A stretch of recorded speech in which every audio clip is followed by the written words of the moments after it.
We expect the occasional thunderstorm today, but it is a great day at 80 degrees.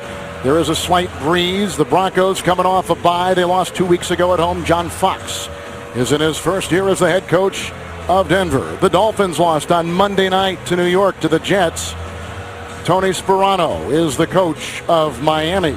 Matt Prater will be kicking off for the Denver Broncos, one of the top touchback guys in the league, and deep back will be Clyde Gates, a rookie they really like, and a fourth-round pick out of Abilene Christian.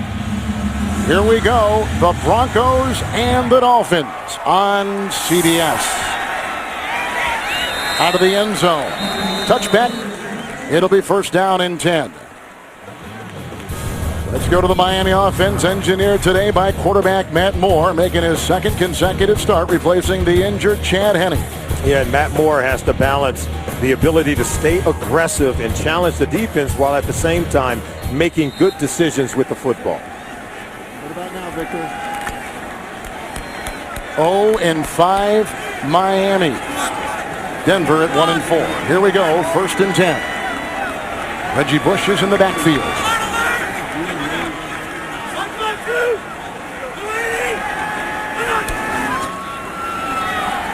Long the block at the left tackle.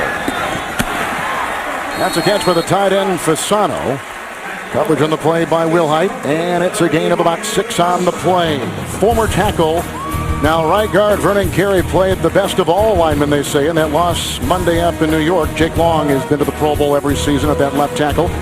And former Bronco Brandon Marshall has had a couple of 100-yard receiving games this season, but he is struggling with drop passes. Here's a second down and 4. Reggie Bush brought down by Woodyard.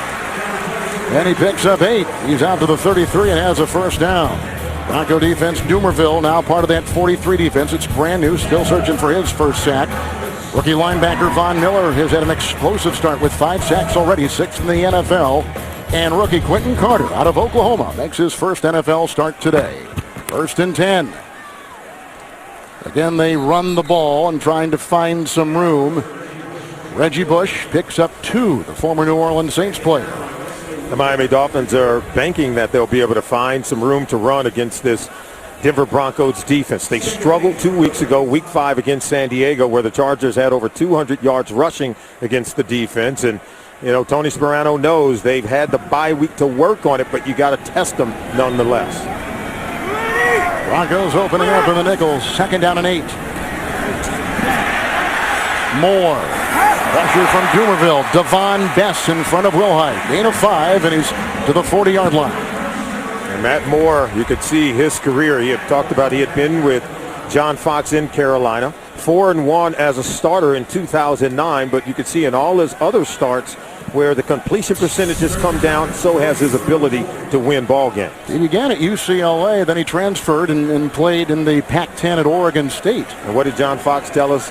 He has small hands. He's unflappable, but he's banking that every now and then that ball will come off his hands differently, giving his defense a chance to make a play.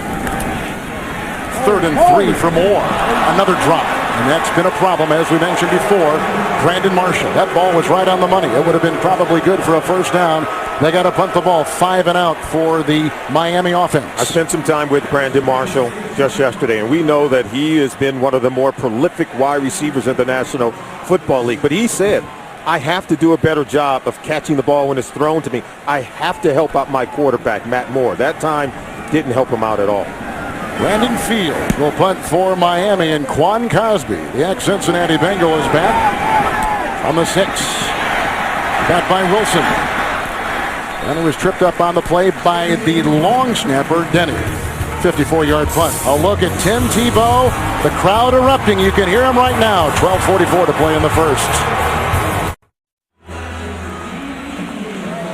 Dolphins have already had it. 5 plays punt. 15-yard line. Tebow and the Bronco offense will begin at first down and 10. Oh, Tim Tebow, he's been in a big game a time or two. Something tells me he's going to be cool as ice water. Just business as usual. First and 10. This is Willis McGahee. And brought down by Jeremiah Bell. Working his way to the 17 and picking up 3. Tebow starts. He'll make his 4th NFL start, but the first of this season. Yeah, and he told us he didn't want to make a big deal of this thing. Didn't want to overthink it. He says, hey, I'm just going to go out and play football and just be myself. And I think that's the way you ease the pressure. Just do what you're capable of and don't try to do too much. Sean Moreno is in. Eddie Royal in. 2nd down and 7. Almost picked off, incomplete. They were going for the tight end. Incomplete pass. Well, the Bronco offensive line, the 2nd youngest in the NFL. Blindside protection today by the rookie right tackle Orlando Franklin, who played at the University of Miami, as did running back Willis McGahee, who already has recorded 3 100-yard games this season. It'll be 3rd down and 7.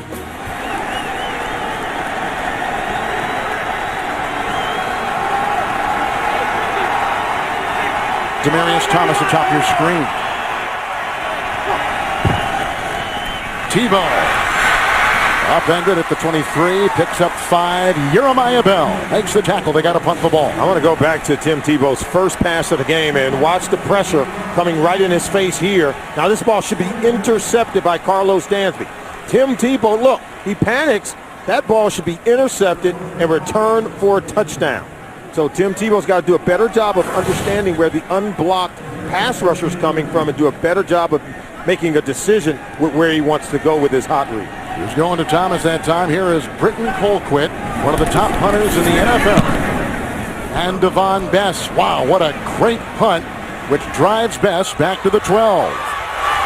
Cassius misses the tackle. Coming in, Chris Harris. And Cassius Vaughn just about had him. 66-yard punt, 11:18 to play in the first. The NFL on CBS is sponsored by Southwest Airlines. Find our fares online only at southwest.com. Sprint.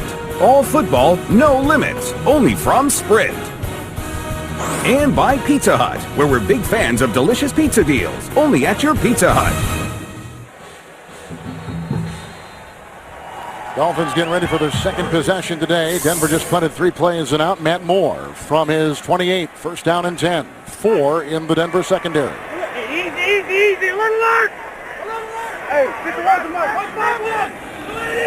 Daniel Thomas is in the backfield on 1st and 10. The rookie out of Kansas State gets the call, wrapped up by Ayers on that defensive line, and a gain of 2 to the 30-yard line. If you want to know what the Dolphins have to do to really be successful in this game on offense, I believe it whenever you're playing with your backup quarterback, the players around him have to do more. If it's running the ball with Daniel Thomas or if you're Brandon Marshall, you have to make plays for your quarterback. He's going up against Champ Bailey, a former teammate, but he's got to play big in this game today.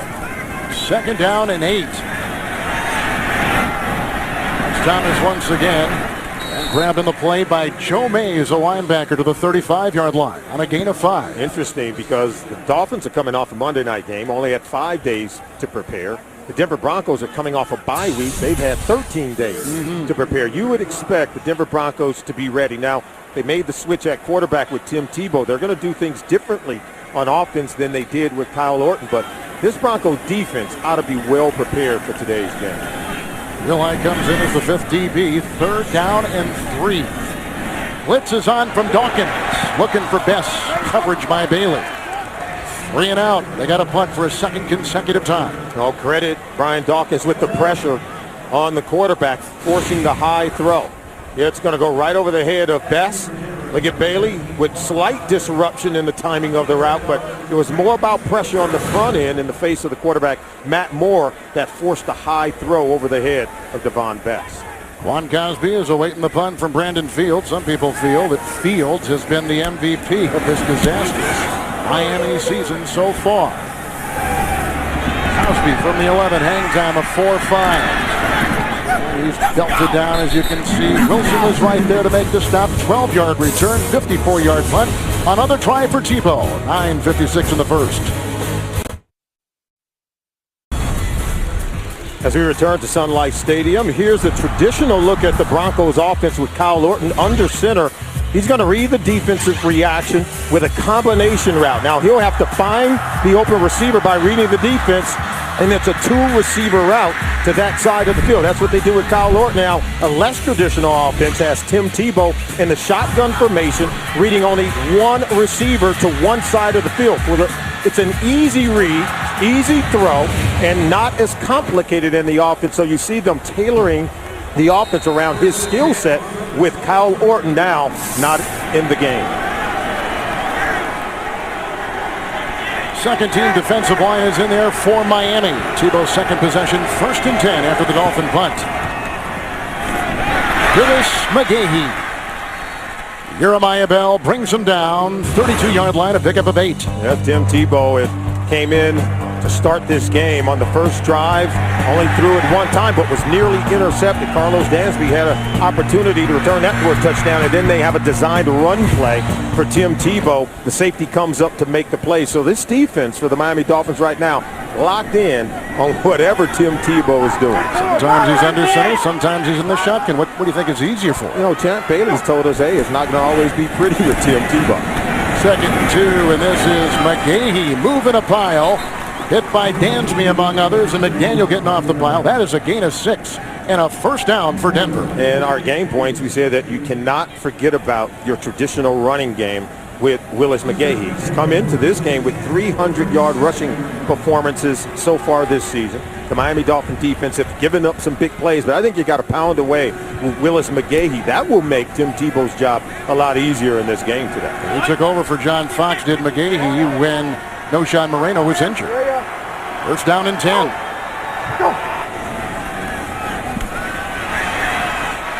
Here he goes again. Run out of bounds by Dansby. Out of play, he flies. A 13-yard scramble for Tebow and a first down. Well, not every quarterback plays that position the same way. Here's Tim Tebow. He pumps it up the field. He sees that he has room to run. He's able to outrun one defender in the underneath covers. That's why he's able to move the chains and create a new set of downs. He talked about the fact that he's just going to play his game. I think he'll play best doing it that way. 1st and 10. McGahee. Oh, big Paul Soliai on that defensive line. Clog in the middle. It's a loss of a yard.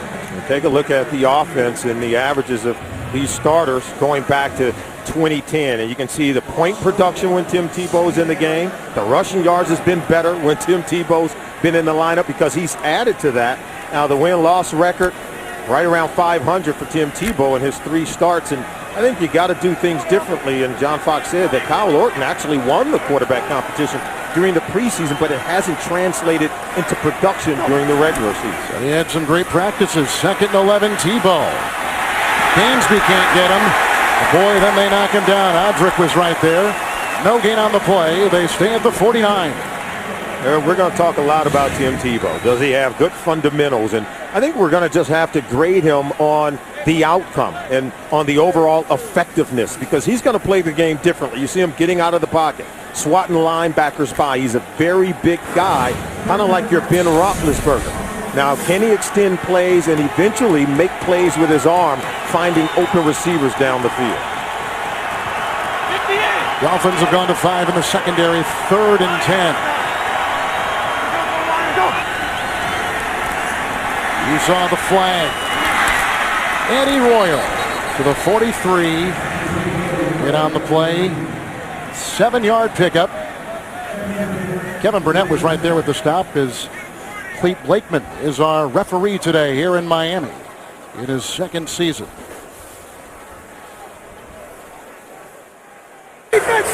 Illegal formation. Offense. Number 78 was not on the line of scrimmage. That penalty's declined. Brings up 4th down. That's Ryan Clady, the left tackle. Yeah, the left tackle. He's just trying to cheat a little bit against these speed rushers coming off the edge, set back too far off the line of scrimmage, drawing the infraction. So Denver had some movement on that 2nd possession, but nonetheless, they're forced to punt again. And that'll be taken care of by Britton Colquitt, number 2 in gross, number 3 in net punting this season. With Devon Best back at the 10 for Miami.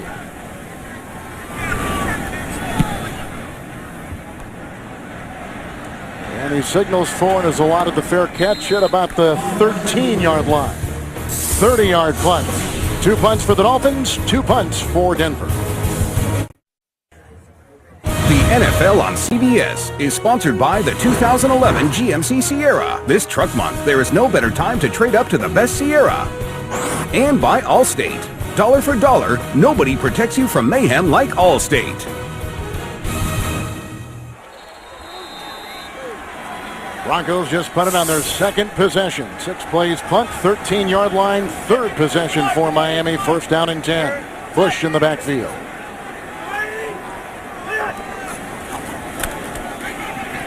Moore. Devon Best had it, dropped it. They call it incomplete. Almost looked like he had a football move. Ryan McBean was putting pressure off that Denver defensive line. Now, when we talk about helping out your quarterback, Matt Moore, this is what we're not talking about. You've got to catch the ball because he's able to elude the pass rush, gets out to the edge of the defense, and look, Devon Best, it hits him right in the hands. You have to be able to haul that in for your quarterback. And, you know, this offense has struggled. They've gone 7 straight quarters without scoring an offensive touchdown, and I think that's one of the examples and reasons why. 1-11 in their last 12 home games. On this second down and 10, Bush. Dawkins got in there, and Dawkins playing with the neck and an ankle injury today. It's a gain of 4 as he weaves his way out to about the 17. Yeah, the drop balls have plagued this offense. Third down offense in terms of efficiency, where they rank dead last in the National Football League. They convert their third downs maybe about 24% of the time, and then in the red zone is where they really have struggled. So even when they have moved the ball, once they get to that 20-yard line or inside of it, they've self-destructed. 6 in the Denver secondary, 3rd and 6 from the 17.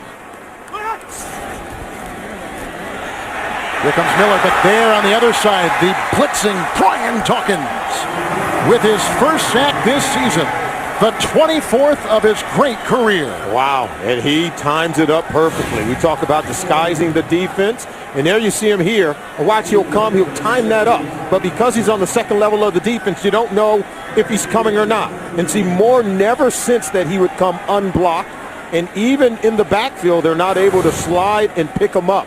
So just give Brian Dawkins a lot of credit for disguising his intent to blitz the quarterback. Another punt for Brandon Fields out of Michigan State.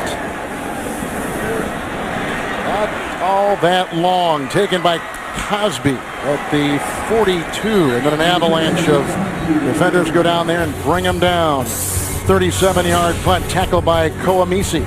Another look at Tebow and 4:57 in the first. You're watching the NFL on CBS. Halloween is right around the corner. Tebow's such an unpredictable quarterback. That's going to be tough sometimes for a defense to prepare for. Absolutely. He can do so many different things. And if you're the Miami Dolphins, your defense came in here facing the unknown, not knowing what you're going to get from Tim Tebow. After a Miami punt, here comes McGahee. First down and 10. And he was hit and brought down on the play. Dansby got him. Gain of 3. Tebow has won 2 championships in this stadium. 2005, the Florida Class 4A championship game. Actually, in that game, he played some defensive line as well. Then in 2009, the BCS national championship game with the win over Oklahoma. And team president John Elway won his last game in what is currently Sun Life Stadium, the 1998 Super Bowl, and that win over the Atlanta Falcons. Second down, 7, McGahee found a gap and crawls through. Tripped up on the play by Cameron Wake, and he slithers for 12. First down to the 36. The Miami native, look at him. This is Willis McGahee. He'll hit it, and he'll come right up the middle, right up the gut of this Miami Dolphin defense. That zone blocking scheme, one cut, then downhill. And Willis McGahee is a Miami native, and I think they've got some good mojo coming here to Miami. They're looking for a win on the road. The Broncos are 1-9 in their last 10 games on the road over the last 2 years. He's got a first and 10. McGahee hit by Misi, grabbed by Bell, and finished off by Solian. It's a loss of 2. Back to the 28 as we go to James Brown in our CBS studio. Hey, Kevin, Solomon can appreciate this secondary play here. Yeah, Sully, just like we talked about in Pittsburgh, you let him catch the ball, score the first down. It's to Dustin Keller. Then Donald Butler rips the ball out of his hands, takes it back 37 yards for the touchdown, puts San Diego up 7-0. The Jets responded with a field goal, 7-3 San Diego. I think I hear Solly cheering there. Back to Kevin Harlan, Solomon Wilcox. Now that's how Bill Cowher taught us. Strip them and rip them. And make plays on defense. Here's Tebow on 2nd and 12. No Sean Marino. Walton tried to throw a block, and then Dansby was the one to trip him up on a gain of a yard. Talk about field position for Tim Tebow. They exchange punts, and the Denver Broncos pick up 36 yards on the exchange in possession. I think Tim Tebow's got to take advantage of it. And right now, you just have to believe that he can finally get this offense going. He's been a slow starter. He came in week 5 against San Diego, didn't play as well in the 3rd quarter, but boy, in the 4th quarter, he caught a spark and really got it going. Lance ball has come in 3rd down and 11 for Tebow, needing the 14. Make it the 16-yard line.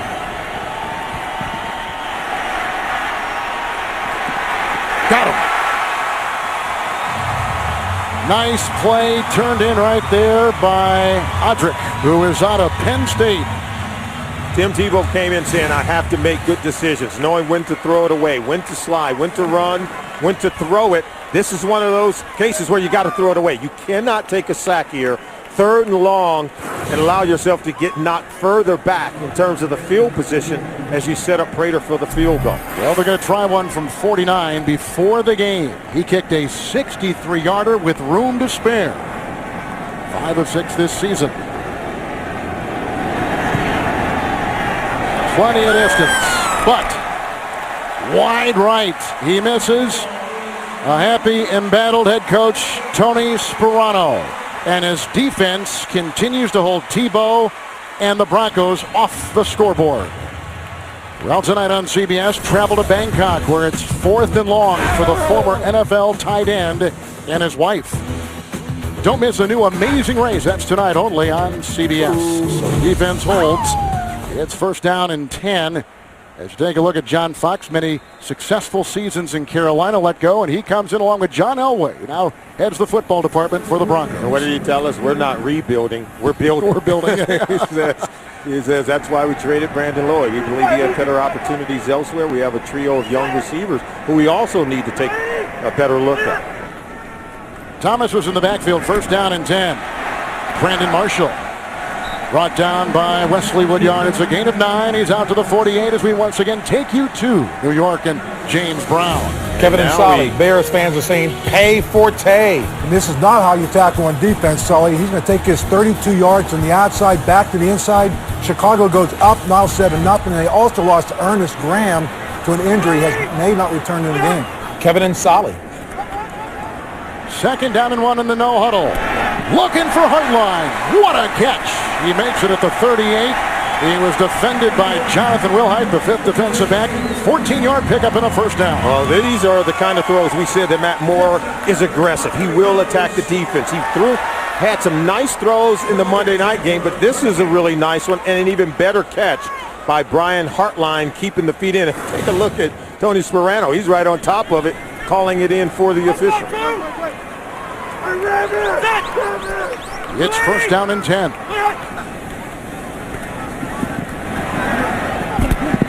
They get Marshall again. And again working on Wilhite. Shy of the 1st down by a couple. Picks up a quick 8. Well, we talked about it. Chemistry between the wide receivers and the quarterback, Matt Moore. Yes, he is the backup quarterback, and now they're getting a better feel for him. And how about the fact of helping him out by making catches on the ball when it presents itself? Because right now he's dialed in, throwing some nice balls. 5 in the secondary. Kansas State rookie Daniel Thomas. Hit by Wilhite and Williams. You see the pile right there with a gain of 5 out of the 25. So Hartline's caught 1 for 14. Marshall's caught 2, 1 for 8. 1 for 9 on this Miami drive. Yeah, you got yourself a 1st down. You have to ask yourself, should Miami take a shot at the end zone? Try to score from here because you haven't been able to do it once you cross the 20-yard line. 1st and 10. Shy. I don't know if it was deflected or not. It's incomplete. It was Shy on the play, and second down and 10. Quentin Carter was in the vicinity and watching Brandon Marshall. Once again, the lack of chemistry between quarterback and wide receiver shows itself there. He's expecting Brandon Marshall to cut that route inside. Marshall cut outside. So the quarterback wide receiver not on the same page. It's really taken them some time to get it together. They came off a bye week going into the New York Jets game and still not able to blend themselves and meld together offensively.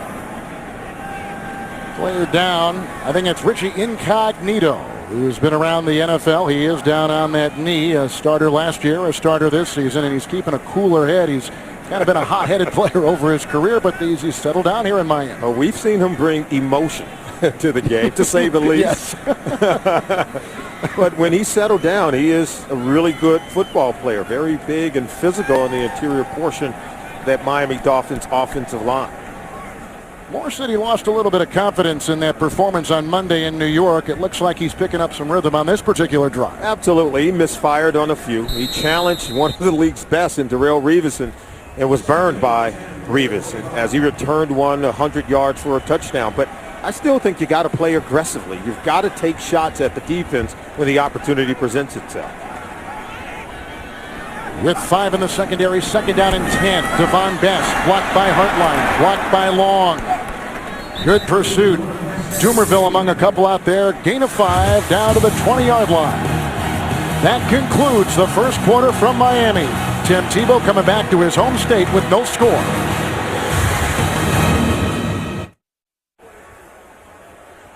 Three consecutive Miami possessions, 3 consecutive Miami punts. This is their 4th. They're moving the ball, faced with 3rd and 5, where they have struggled this year. Yeah, when you struggle with a league low, converting these third downs 24% of the time, it really causes a great deal of anxiety on offense. Go with the hard count.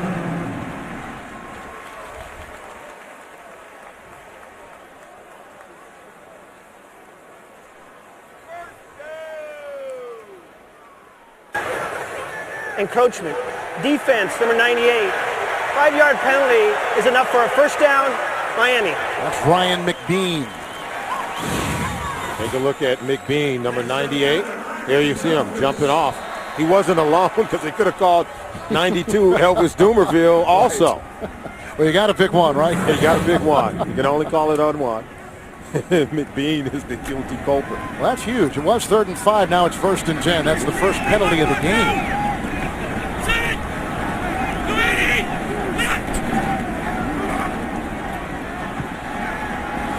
Daniel Thomas read well. Aaron McBean made up for it, losing 5 on the play. McBean was a high pick by the Pittsburgh Steelers. They drop him back to 20. McBean does a really good job of beating in on it. Look at him, comes over and sniffs this one out, comes off the block. Instead of chasing the quarterback, he's very alert.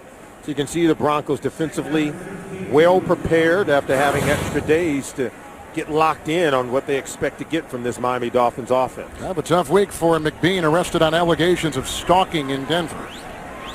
Hanging over his head, 2nd down and 15 now, back to the 20.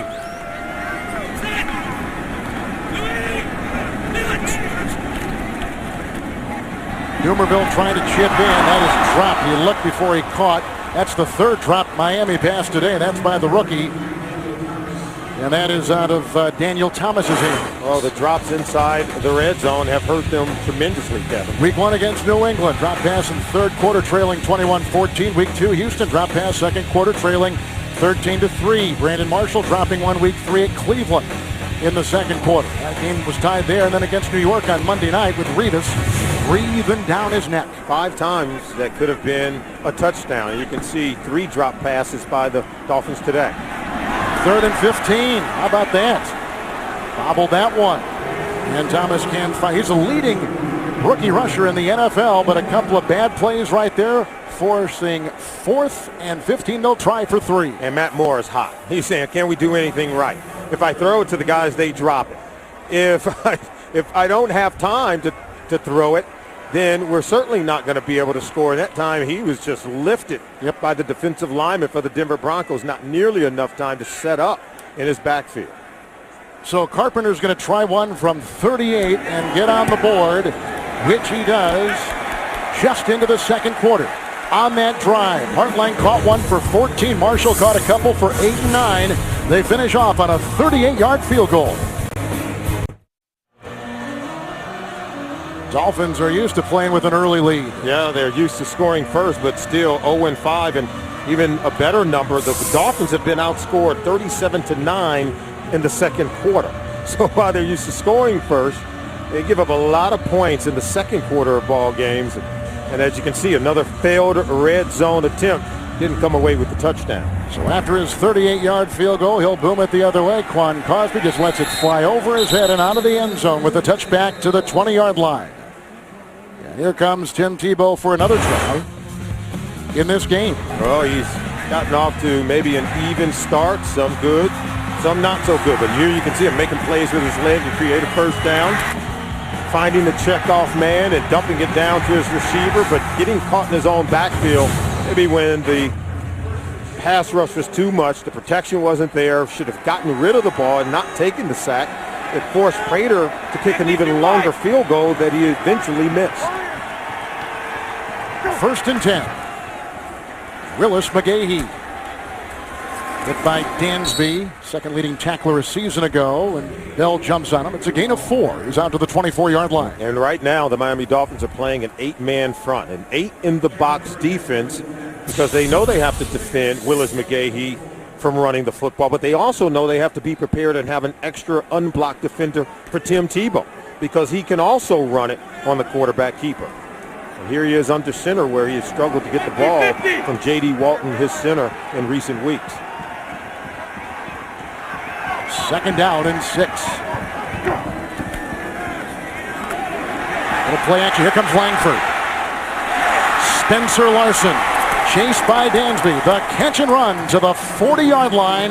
16-yard pickup and a first down for Denver. Oh, excellent timing by Tim Tebow, because watch, pressure coming from the backside. Now watch him sense it and then start to roll to his left and then get rid of the ball before the defender can get to him. And so he made that play happen, holding on to it just enough, moving to his left, buying a little more time, feeling the pressure coming in from the backside. Larson with his 8th catch this season. 1st down and 10.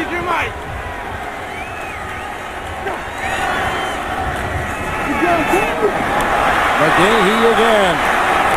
He was drilled by Nolan Carroll. Culver. It's a 12-yard pickup. That's another first down to the 48-yard line. Oh, take a look at Willis McGahee. He's patient, picking through this Miami Dolphin defense. Jeremiah Bell thought he was going to bounce outside. He's the strong safety, serving as that 8th defender in the box. And so McGahee cuts back inside. He's able to get additional yards. Great reading and patience by Willis McGahee. Noshan Moreno is in right now with the 1st and 10. And this is the number 1 pick out of Georgia. Big hole. Out of bounds he goes. Knocked out by Culver. 13-yard gallop. It's a first down to the 35 to JB in New York. Mark Sanchez going for the home run ball, coach. Yeah, the previous play was a touchdown pass called back because of holding, but this time he's going to try to find Plexico Burris. Eric Weddle's going to pick it off, and now already New York Jets 2 turnovers already in the first half of this game.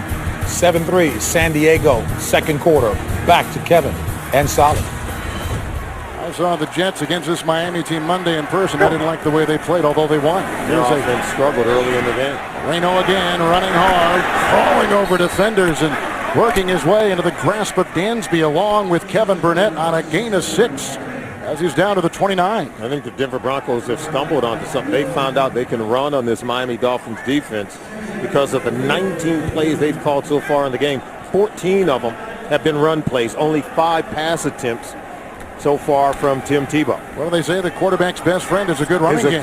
That's right, good running game. And Willis McGahee and Noshan Moreno, they're giving it to their quarterback. 2nd down and 4 with McGahee back in. Nice block there by Daniel Fells. It's a gain of 3. And he's down to the 25. He's got the first. Let's go back to New York and James Brown. Coach Solly has another reason to smile. Oh, yeah, Solly. How about this tackling? Watch Rondé Barber. Form tackle with his arms. Drives him in.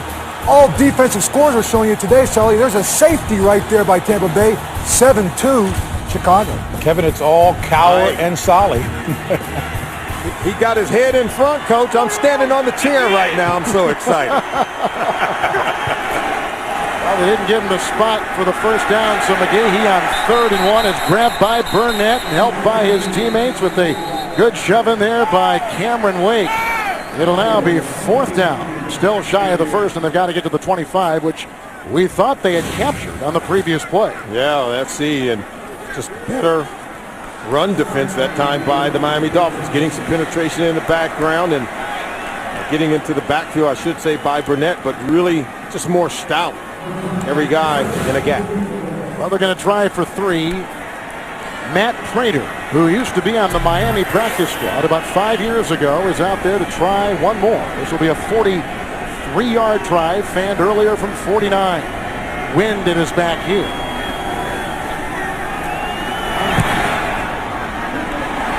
It's got the distance, but this time it is wide left. 2 missed field goals by Prater. Empty-handed T-ball. 9:43 in the first half. The NFL on CBS is sponsored by FedEx. FedEx does more than shipping. FedEx, solutions that matter. E-Trade, investing unleashed. And by Frost Brewed Coors Light, the world's most refreshing beer. Broncos have missed a couple of field goals on that last miss from 43. Miami takes over. 1st and 10. Here's Reggie Bush in the game. Back in the game, Jason Hunter wraps him up and takes him down. Gain of 5 right there for Bush. And the embattled, as we mentioned before, head coach Tony Sperano. Wonder if he can survive another loss here for this winless Miami team. Well, sooner or later, as a head coach, you have to get a win. You don't get to lose them all and still stick around. And Tony Sperano knows that. That's why he's continuing to coach. But the one good sign after losing 5 in a row, this team doesn't show any signs of fracturing or turning in on itself. Bush on 2nd down and 5. Weaving his way and finally doused at about the 50-yard line. Brought down from behind by Von Miller. That's a burst of 12 and a first down for Miami. And remember, Reggie Bush was knocked out of the game on Monday night, I think in the 2nd quarter of that ball game. Started off running the ball very well. And so far in this game, as you just saw in that run, looked very good. He has to provide a spark and a change of pace from Daniel Thomas. He broke his leg last year. Here's a 1st and 10, and Bush once again. And tripped up. McBean gets him with no gain on the play. It'll be 2nd down and 10, and coming up on the Sprint halftime report, we'll take you to New York with JB and Company for scores, news, and highlights. That's coming up on the Sprint halftime report. Remember that last year, Bush with New Orleans broke his leg, and that took a lot out of their offense. Oh, absolutely. They had 3 running backs on IR by the time they played in that wild card game up in Seattle. 2nd down and 10. Little shuffle pass right here. And Bush is taken down. Miller read it well. Loss of 2 on the play. Back to the 47-yard line. Boy, Von Miller is some special player. He read this all away. And Matt Moore nearly pitched the ball. And Von Miller almost had it. He was on top of Reggie Bush before he even received the football. So right now, if you're Tony Sperano and you're Brian Daboll, the offense coordinator for Miami, you've got to dial up something that can really take this defense off guard and catch them off balance. Broncos with 6 in the secondary. Daniel Thomas has come in. 3rd and 12. 2 seconds. 1 second. Timeout. The quarterback was unaware of the play clock, which was at 1, and Sperano calls it from the sideline. 7:28 to play in the first half.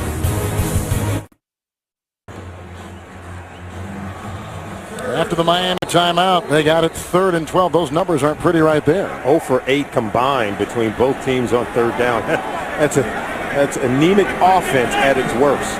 Watch for Fasano, the tight end.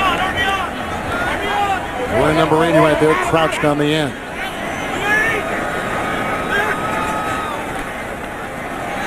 Moore, Devon Bess.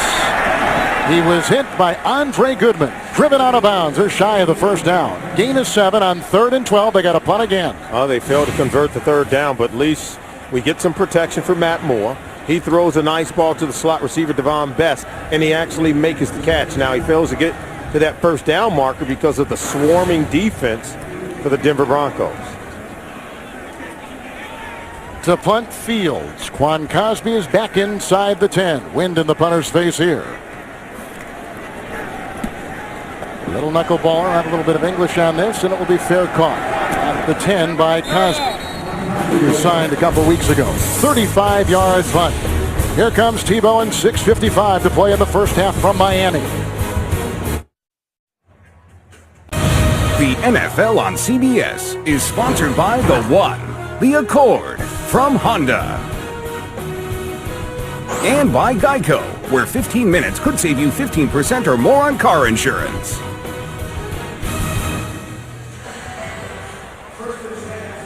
Tebow today here in Miami. 3 plays punt, 6 plays punt, a missed field goal from 49, a missed field goal from 43. Now with his worst beginning field position, first down and 10 at his 10.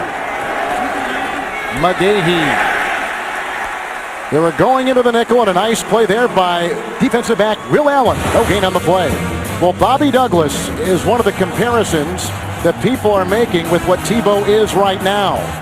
The former quarterback with the Chicago Bears out of the University of Kansas, played 11 seasons in the NFL. There are a lot of similarities you can see just by their size and the fact that are both southpaws. But see, I think there's more to Tim Tebow than him just being, quote, a running quarterback. I think the energy that he provides in a huddle, he provides a spark, and I think it was Champ Bailey who said it the best. We can't help but love this guy. He's a special, one-of-a-kind player. It's second down and 10. Tebow. That is incomplete, looking for Eddie Royal. Hasn't played since a groin injury week 2 against Cincinnati. 3rd and 10. Just really good coverage. And now you're going to get a play action pass, and they'll bring the receiver across the formation. There is Royal right here. And now watch this throw to the outside. He can't get it. Now it hit his hands, but Jeremiah Bell picked him up. It's a tight window. But Tebow puts this ball where his receiver should catch it between 2 defenders of the Miami Dolphins. That was a really good throw. Timeout, Miami. They didn't like it. Moreno is in. The linebackers both signal for a timeout for Sperano. That's the second timeout taken by the Dolphins, who lead over Tebow and the Broncos 3-0. You like that throw at Tebow's minutes ago. I do like the throw, and I wasn't looking at his motion. I just looked at the overall effectiveness of the throw. Thought it should have been caught by Eddie Roy. Moreno is in on 3rd and goal. Tebow is whacked, and that was almost picked off on the flutter ball. Boy, was he hit hard. Well, the Dolphins having a hard time coming away with turnovers and interceptions. That was Kevin Burnett right there. Passer, defense number 37, below to the head of the quarterback. 15-yard penalty, automatic first down. That's Jeremiah Bell from the secondary for Miami. Yeah, Jeremiah Bell, they're going to call him. He's the blitzing safety. He's not yet in the frame. Go ahead and roll it, because he's going to come in. Now watch him coming in late, right there, to the head of the quarterback. Now, was that a glancing blow or a forcible blow? Let's listen. I would say that's forcible. Remember, you can make contact with the helmet of the quarterback with a hand, but if it's only a glancing blow, you can't strike him in the head immediately, as Jeremiah Bell did on that play. Kind of looked like the gator chop as he was coming right in there. Here's a 1st and 10. McGahee is back in and finds room, fumbles the ball. Miami has gotten it. Jeremiah Bell vacuums it in at the 40-yard line, and the game's first turnover. Oh, the Dolphins finally get one. They had come into this game ranked 2nd to last in takeaways in the National Football League. Only the Pittsburgh Steelers, 1 turnover entering the week, had fewer takeaways than the Miami Dolphins defense. But they could have had 2 interceptions. Now they forced the ball away from Willis McGahee. He coughs it up. And Jeremiah Bell, the talented, strong safety, falls on it. And McGahee, he has to be able to be trusted with that football. He's got to be able to help his quarterback and his football team. Former college walk-on, undrafted player, Pro Bowler in 09, Jeremiah Bell. From the 40-yard line, 1st and 10. Bush in the backfield, and the call. Clay with the block. Pouncey with the block, and Thomas brings him down. Gain of 3 to the 37, and Get the edge you need to win your fantasy league. Interactive tools, award-winning player rankings, and expert chats throughout the week at cbssports.com/fantasy news. Fumble by McGahee. 2nd down and 7. Yeah, in a game where the offenses don't give you a whole lot of point production, protecting the football is going to be even more vitally important. We talk about it being the great equalizers. Turnovers really do tip the scales in the favor of the team that can take the ball away the most.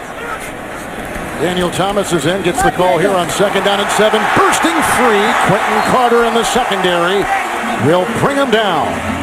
He goes to the 24-yard line of the Denver Broncos. That's a 14-yard pickup.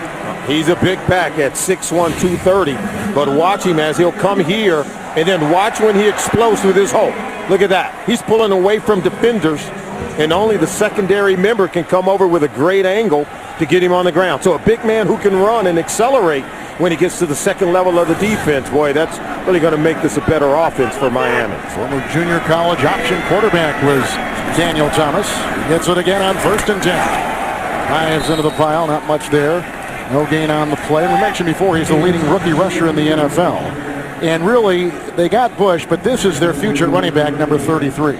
He has to be the guy. And they're looking for a guy that obviously much bigger than Reggie Bush. And I think Bush and Thomas can make a good complement and committee of running backs. But at the end of the day, you've got to be able to power run it inside the red zones. You take a look at Reggie Bush. He's not that power runner. Daniel Thomas is. Thomas from Hilliard at Florida. 2nd down and 10. Right on the money right there. It's caught by Brandon Marshall. Grabbed by the 10-time Pro Bowler, Champ Bailey. It's a pickup of 7 to the 16. You see Brandon Marshall working against the 10-time Pro Bowler, as you mentioned, Champ Bailey.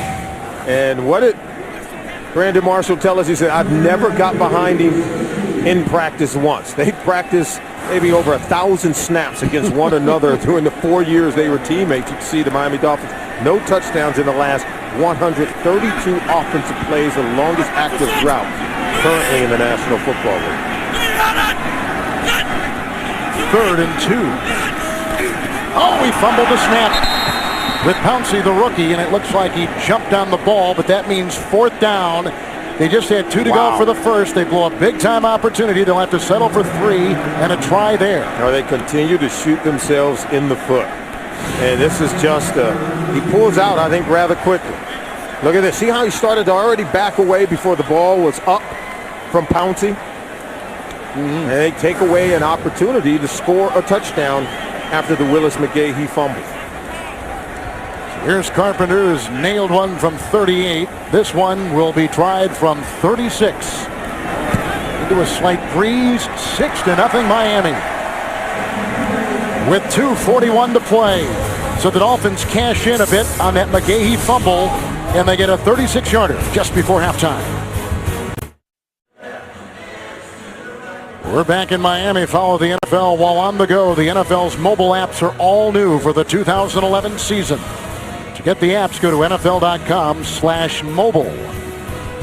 So the Dolphins have gotten 2 field goals from that guy Carpenter, 38 yards, and moments ago 36 yards. The fumble by McGahee sets up that scoring drive, and Tim Tebow, who through the air is 3 of 5 for 24 yards, has yet to get on the board in his first start this season, the 4th of his career. And this has been the story for the Miami Dolphins. Get off to a good start, but can't finish ball games. You know, sooner or later, Tim Tebow's going to get hot. He's going to be that spark that they expect him to be, and that offense can get really going when Tim Tebow gets hot. So here comes Carpenter to kick off with Quan Cosby and waiting 5 yards deep in the end zone. They've all been touchbacks, and this will be the same.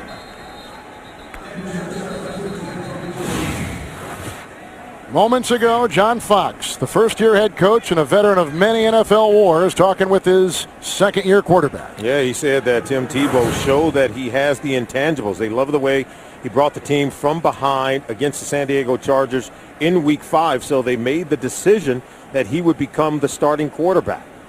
There was a flag thrown. Offside on the kicking team, number 50. Denver elects to add the 5-yard penalty to the touchback spot. It'll be their ball from the 25-yard line. You know, there's got to be a question, the internal battle to build for the future for both these teams or competing for this season. And we've seen, differences in quarterbacks, and now we're on the second quarterback in Denver. Who was it that said you play to win the game? And to me, that has to be your primary focus, whether you're the Miami Dolphins or the Denver Broncos. And I think John Fox told us that Kyle Orton won the quarterback competition during the preseason. He says, but it's something about Tim Tebow. It looks different in games than it does in practice, where he takes his game to another level. McGahee is in on 1st and 10. The block right there by Cooper, out of the reach of Moreno. Flag was tossed on the play.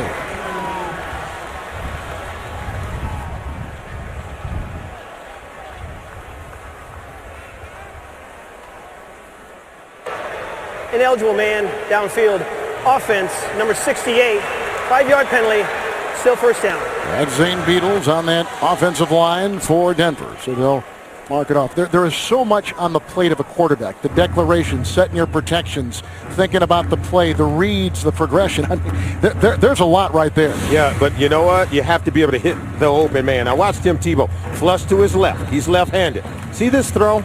Goes way over the head of Noshawn Moreno. So when we talk about accuracy, and those of you who out there who love Tim Tebow and root for Tim Tebow, those are the plays you have to make. Here's a 1st and 15 with McGahee going right into the teeth of that defense. Burnett, the former Charger, wraps him up high. Gain of 5. Up to the 25-yard line. Nothing yet to Eric Decker, who is a leading receiver. This all in the wake of the trade of their Pro Bowl receiver, Brandon Lloyd, earlier. Absolutely. I want to get back to Tim Tebow again, Kevin, because I think the lockout, it hurt a player like Tim Tebow more than anything. He's going from first-year to second-year player, and there's no OTAs, there's no mini camps, there's no quarterback school, where I think if he's able to work with his team, he's going to get better, he's going to improve. Without that, I think he has to do his best during the 2011 season. 2-minute warning back here in Miami. Coming up, the Sprint halftime report from our CBS studios in New York. James Brown and company. News, scores, and highlights. That's the Sprint halftime. Moments from now, 2nd down and 10 from the 25. Good block by Clady. How long can he hold him off? Enough to get it to Decker with his first catch today. Sean Smith was covering. Flag thrown at the 20. Pick up a 5 as it stands. Holding. Offense, number 74, 10-yard penalty, still 2nd down. That's the blindside protector, rookie right tackle Orlando Franklin. Yeah, you can see Urban Meyer, Tim Tebow's former college coach at the University of Florida, talking to him before the game, coaching him up, teaching him some things. And Tebow, he says, hey, I want to be coach. And we talked to him. He said he spoke with Urban Meyer this week, and Urban Meyer said, hey, he told me, just don't overthink it. Just go out and be yourself. Go out and win. So that's the advice he got from his former college coach. 5 in the secondary on 2nd and 20. Here comes Odrick. There goes Starks, and there goes Tebow on the fly. Tebow to the 36. 21-yard pickup on 2nd and 20. He gets a first down on a run of 21. This is better than any jailbreak you will ever see, because he's hemmed in on his own goal line. He looks like he may go down for even a safety. And look how he spins out of it and turn this into a dynamic play. So this is what you love about Tim Tebow. And look at him finish off that run against Carlos Dansby. Who's the quarterback and who's the linebacker? Tim Tebow wins that one, finishing it off very strongly. There's a 1st and 10. They didn't take one of their 3 timeouts. Here comes Jeremiah Bell. Like a rocket. Brings them down back at the 27. Loss of 9. Or we talk about disguising your intent to rush the quarterback, and Jeremiah Bell does it. He'll come here, but watch how he holds his water and late times it at the snap. And then it parts like the Red Sea on top of the quarterback. Tim Tebow never sees him. You have to do that playing against any young quarterback. Disguise your intent to blitz, disguise your coverages. He doesn't read it, doesn't pick it up. Defense makes a big play against Tim Tebow. There's never been a better Dolphin sacker coming out of the secondary than Jeremiah Bell. That's his career 10th sack, number 1 in the history of the Dolphins in that category. Oh, you had some great safeties here. You had guys like Jake Scott, Dick Anderson, and you're telling me Jeremiah Bell, number 1, getting to the quarterback more than those guys? That's doing something, Kevin. Led the team in tackles last season, former 6th-round pick out of Eastern Kentucky. 2nd down and 18. They need the 46. And they got 2 timeouts. Moreno in the backfield. Here he goes again. Dancing with Dansby. Run out of bounds across the way by Jason Taylor. 37-year-old Jason Taylor on a gain of 4 to the 32. And right now what you're seeing with a young quarterback with Tim Tebow, yes, the pressure is on him. The pocket is collapsing, but you don't have to take off to run necessarily. I think you keep your vision down the field and you run to throw. Force the defenders to come to you, but still maintain a presence of mind to throw the football. I think once he gets out of the pocket, he's tucking it and he's running to rush for yards as opposed to creating opportunities to extend the play and still throw the football down the field. Into the nickel on 3rd and 14. Fumble. Miami's got it. Where they had it, let's see if it looked like it squirmed away once they got the pile, and it was recovered. I think Matthew Willis got the ball. Let's see. This is a designed quarterback draw. You see the center block down, and then the guard come over. This is a run all the way. Then the hit by, I think it's Langford, comes in, and he hits Tebow. Tebow fumbles. The Dolphins had a chance to recover it. Sean Smith. But it looks like the Broncos are going to get it back. 17 seconds to play. It is Denver's ball. 4th down and a long way to go. So Denver has got a punt again. Tebow on that last drive at a 21-yard run. Devon Bess is back at the 24. Waiting the punt from Britton Colquitt. He's got a brother who punts for Kansas City and whose dad punted back. Remember those great Pittsburgh Steeler years? Craig Colquitt back in the 70s.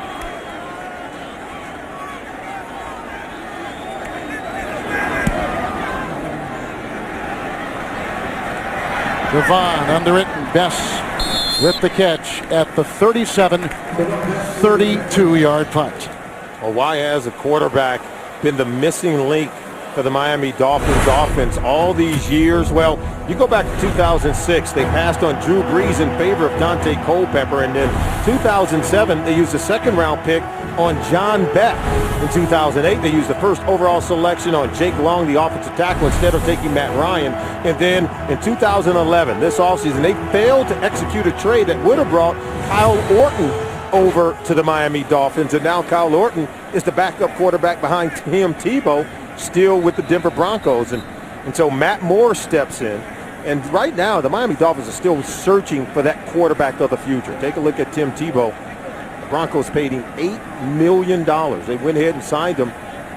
And now he's the backup quarterback. So if you're the Dolphins, I think you've got to try to improve yourself at the quarterback position before this franchise can turn for the better. Well, like we told you, they're 0-5. They've lost 8 consecutive games dating back to last season. The last timeout was a Denver timeout. Denver is now out of timeouts for the half. A little bit of housekeeping right there. Take a look at Tony Sperano. Here at halftime, they're going to honor the 2009 Florida Gator National Championship team, and that's why Urban Meyer is here. There are about 20-plus players from that team that will be honored. Mike Pouncey, who is the starting center, a rookie for Miami, was Tebow's center on that national championship team, and you can see he is under center right now. He was with Tebow. Other guys like David Nelson, the wide receiver for Buffalo. He's not here because he's playing with the Buffalo Bills. And then you've got other guys like Aaron Hernandez playing for the New England Patriots, also played on that team, was a really good tight end for Tim Tebow. So some really good players right now sprinkled around the NFL who played on that national championship team at Florida. There is some confusion about the timeouts. And if our graphic is correct, nothing remains for Denver, we know. Nothing remains for Miami, or now they're going to give 1 to Denver. 17 seconds left in the first half.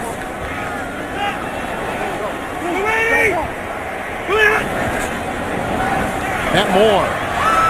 Reggie Bush. One down by Dumerville. The 5. Conservative play for Miami continues. They did this at the end of the first half on Monday night in New York with more than a minute to play. criticized for it in the Miami press this week. Here they had 17 seconds, far less time to work with. Nonetheless, a pretty conservative call. Yeah, conservative call. I think that's the nature of this football team. Remember, they don't have a lot of playmakers, but we'll see what we get from Tim Tebow here in the second half. Nothing in the first for Tebow. 2 field goals for Miami of 38 and 36 yards. We'll be back with the Sprint halftime report after this message and a word from your local station as you're watching the NFL on CBS.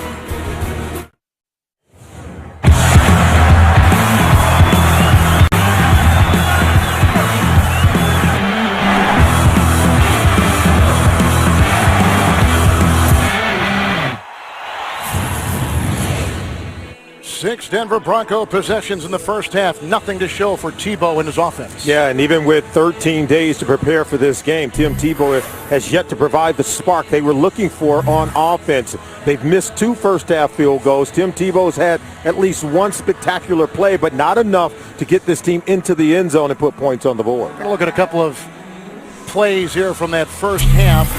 Taking a look at the NFL mobile recap presented by Verizon. Yeah, Jason Taylor had him trapped against his own goal line, but Tim Tebow pulls his magical act. This is the spark they were hoping that they could see more of, but they haven't had the kind of consistency. He's able to escape. It's a 21-yard gain. It's the best play Tim Tebow showed in the first half. They're going to need more of that in the second half. And through 30 minutes of football, here are some of the numbers. We've got that turnover by Denver. We've got 2 field goals by Miami. 1 of 38 yards, 1 of 36 yards.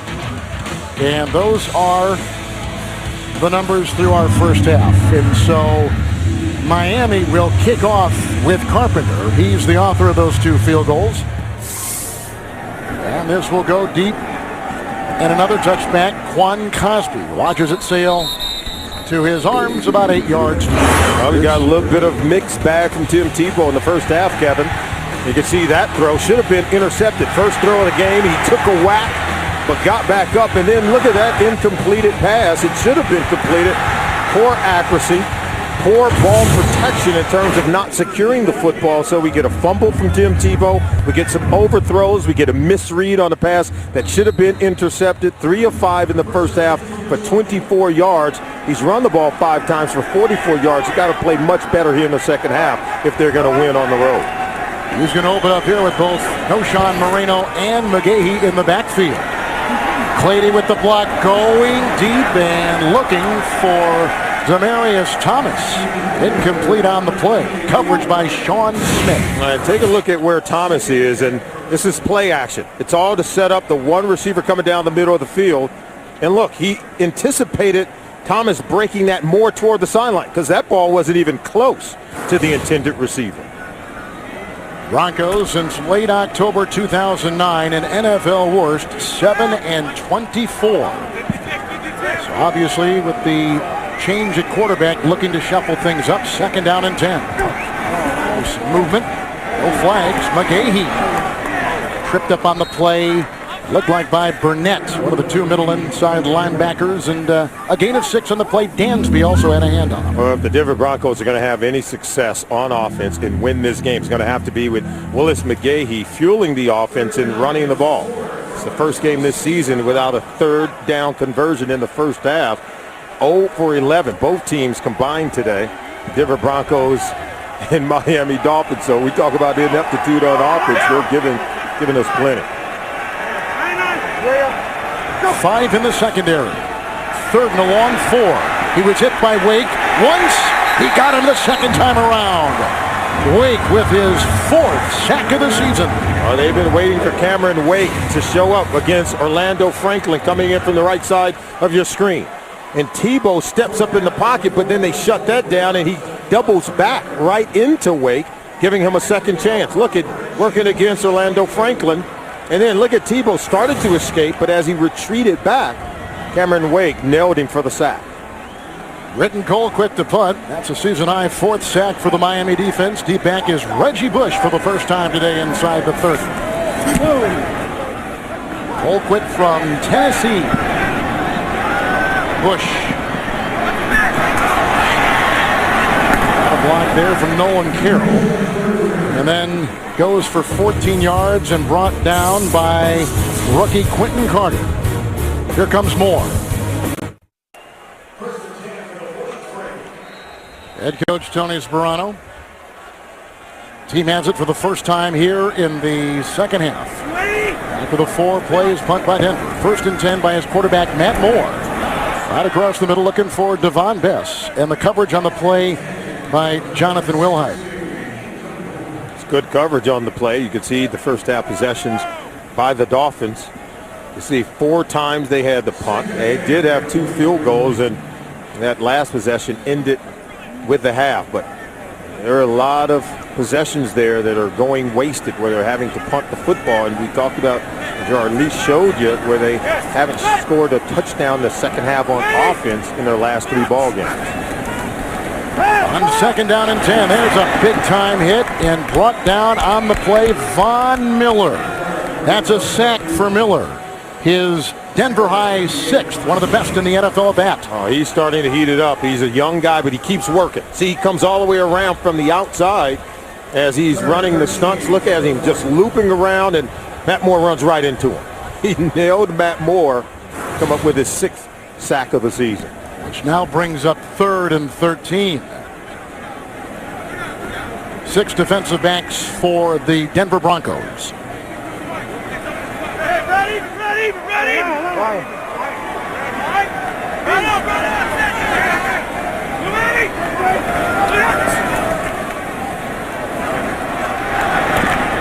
Devon Bess, and he was brought down by Wilhite. It's a gain of 7, shy of a 1st down, and they got a punt. Well, the protection was there. Reggie Bush came over to pick up the blitzing Brian Dawkins, who had really gave him problems in the first half, so they pick it up. But yet, when they complete the pass over to the wide receiver, Devon Bess, still not enough for a 1st down. These teams struggling on 3rd down. They're just going to have to go for it on 1st and 2nd down. Fields the punt. And Quan Cosby back inside the 10. Great punt. Well placed. And it'll be inside the 5. Tebow will be marooned at his 3. That's a beauty. A 50-yard punt. We got to get excited about something. Let's get excited about these punts. 11:55 in the 3rd. The NFL on CBS is sponsored by Southwest Airlines. Find our fares online only at southwest.com. Scottrade. See for yourself why so many investors are saying I'm with Scottrade. And by the 2011 Ford F-150, built Ford tough. 3 plays punt. Miami's first second half possession to the 3-yard line. 1st and 10. Willis McGahee into the grasp of Sean Smith, working his way for a 1st down. Pickup of 11 on the play. Mark him down at the 14. Yeah, and Kevin, Tim Tebow's only attempted 6 passes so far in the ball game. Personal foul, face mask, offense, number 23. Penalties half the distance to the goal line. Still 1st down. On the stiff arm. Yeah, as we said, Tim Tebow's only attempted 6 passes in the ball game, but all 3 incompletions. Look at this one. Poor decision-making, nearly intercepted. Poor accuracy where he missed the wide-open receiver. And poor anticipation with his wide receiver, throwing it clear to the sideline where he should have led his receiver up the field on the play-action pass. So Tim Tebow has to dial it in the passing game. He's run it very well, but has to make better decisions and have better accuracy throwing the football. It's 1st and 8. McGahee by Soliai. Hit right there by Sean Smith. Cameron Wake. It's a loss of 2. Defense putting on the crunch right here. They've had 4 sacks of Tebow today. Yeah, and everything is now starting to move closer and closer to that offensive line. John Fox knows that as the Miami Dolphins crowd the line of scrimmage, it's going to be tougher for Willis McGahee to run the football. Sooner or later, your quarterback has to make some plays, throwing the ball down the field to loosen up this defense for the running game. It's 2nd down and 10. Willis McGahee again right into that pile and hit there by Igor Olshansky, former San Diego player, and a gain on the play of about 3. And right now they're just daring Tim Tebow to throw the ball. They're getting one-on-one coverage on the outside with 8 defenders in the box. Willis McGahee doesn't have a shot. They're crowding the line of scrimmage. You can see the passing yards for the Denver Broncos at this point. They've got more punts than they do passing yards. Ouch. I don't think that's good. In fact, I know it is. 5 defensive backs, 3rd and 5. He's got to get to the 13. Brought down by Odrick, close to a first down. Odrick was the #1 pick out of Penn State, but on the injured list most of last season for this Miami D. And if you're thinking, do they go back to Kyle Orton at this point? I got the sense from talking to John Fox, head coach of the Denver Broncos, they're going to give Tim Tebow a long, hard look. Right now, Tim Tebow, you take a look, Brady Quinn, Kyle Orton, neither quarterback has a contract that takes them into the 2012 season. Only Tim Tebow is the only quarterback on the roster who has a contract that takes them into next year. Quinn is inactive today. Here comes a punt from Colquitt. Reggie Bush back at the 40. Good punt. Great punt. Bush from the 27.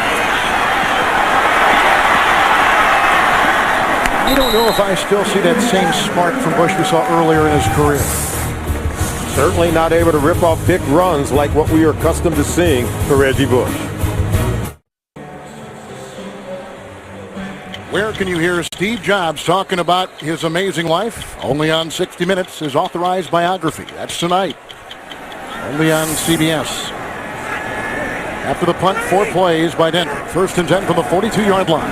Daniel Thomas in the secondary. Last hit by Andre Goodman, the ex-Miami Dolphin. It's a gain of 4. He's up to the 47. As both teams just grind it out and try to put points on the board. I think sticking with the running game and having enough of a passing game to keep the defense honest. And right now it favors the Miami Dolphins. John Fox has to be concerned. Tony Sparano feeling really good about the way his defense is defending the run, forcing Tim Tebow to have to throw the ball to make plays. But his offense has to continue to run it and make enough plays with Matt Moore where they can be effective. It's 2nd down and 6. Thomas. Best will block. Carey will block, and that doesn't make any difference at all. Dumerville comes through. No gain on the play. They'll stay at the 46-yard line. And now as they face a 3rd and long, the defense for Denver has to make a play. Remember, John Fox coached Matt Moore in Carolina. What did John Fox tell us about Matt Moore? He says that he can be the one who pulled the pin on his own hand grenade. He said he'll do that from time to time. And I'm sure that's what he's hoping for here, to be able to force Matt Moore into making a bad play. Well, he knows a lot about Moore, as you mentioned earlier. Absolutely. He knows that aggressive nature can come back to haunt him. 3rd down and 6. Incomplete for Marshall. Coverage on the play by Champ Bailey. 3 and out. They got a punt. Excellent coverage by Champ Bailey. He was in the hip pocket of Brandon Marshall. These guys went at it every day in practice over a 4-year period when they were teammates in Denver. And Champ Bailey right now is winning the battle. Brandon Marshall's not able to get his hands on many so far in this ball game. He only has 3 catches for 24 yards. 8 possessions for Miami. This is their 6th punt coming up. The 2 teams are combined 0 of 15 on 3rd downs today. Cosby will let it bounce. They don't get the right kind of English. Touchback to the 20 on a 54-yard punt by Brandon Fields. Another look at Tebow. 7:30 to play in the 3rd. The NFL on CBS is sponsored by Outback Steakhouse. It's always fresh in the Outback. And by the Home Depot. More saving, more doing. That's the power of the Home Depot.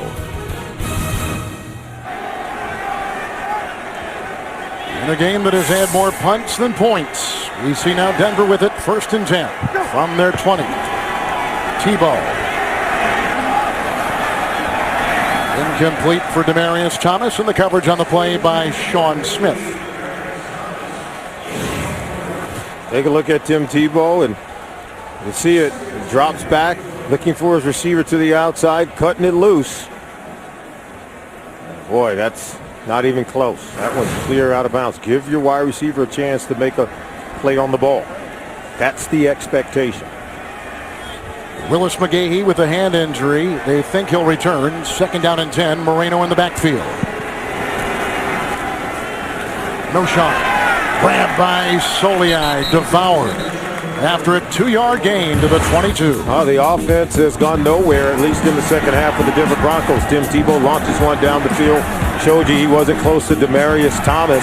And then the pressure. And he's running for his life and runs right into a sack with Cameron in the wake. And then yet again, nowhere to go.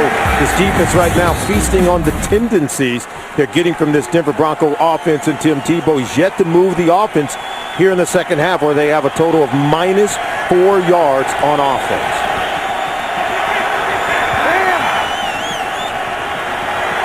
Into the nickel, 3rd and a long 8.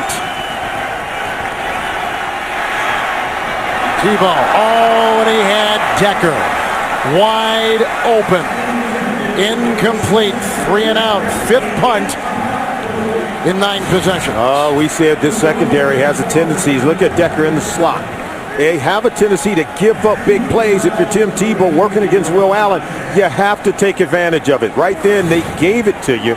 You've got to anticipate him coming open, throw him open to the middle of the field and have greater accuracy completing passes. Colquitt was back to punt, and you heard the whistles and see the flags. False start. Offense, number 81. 5-yard penalty. Still 4th down.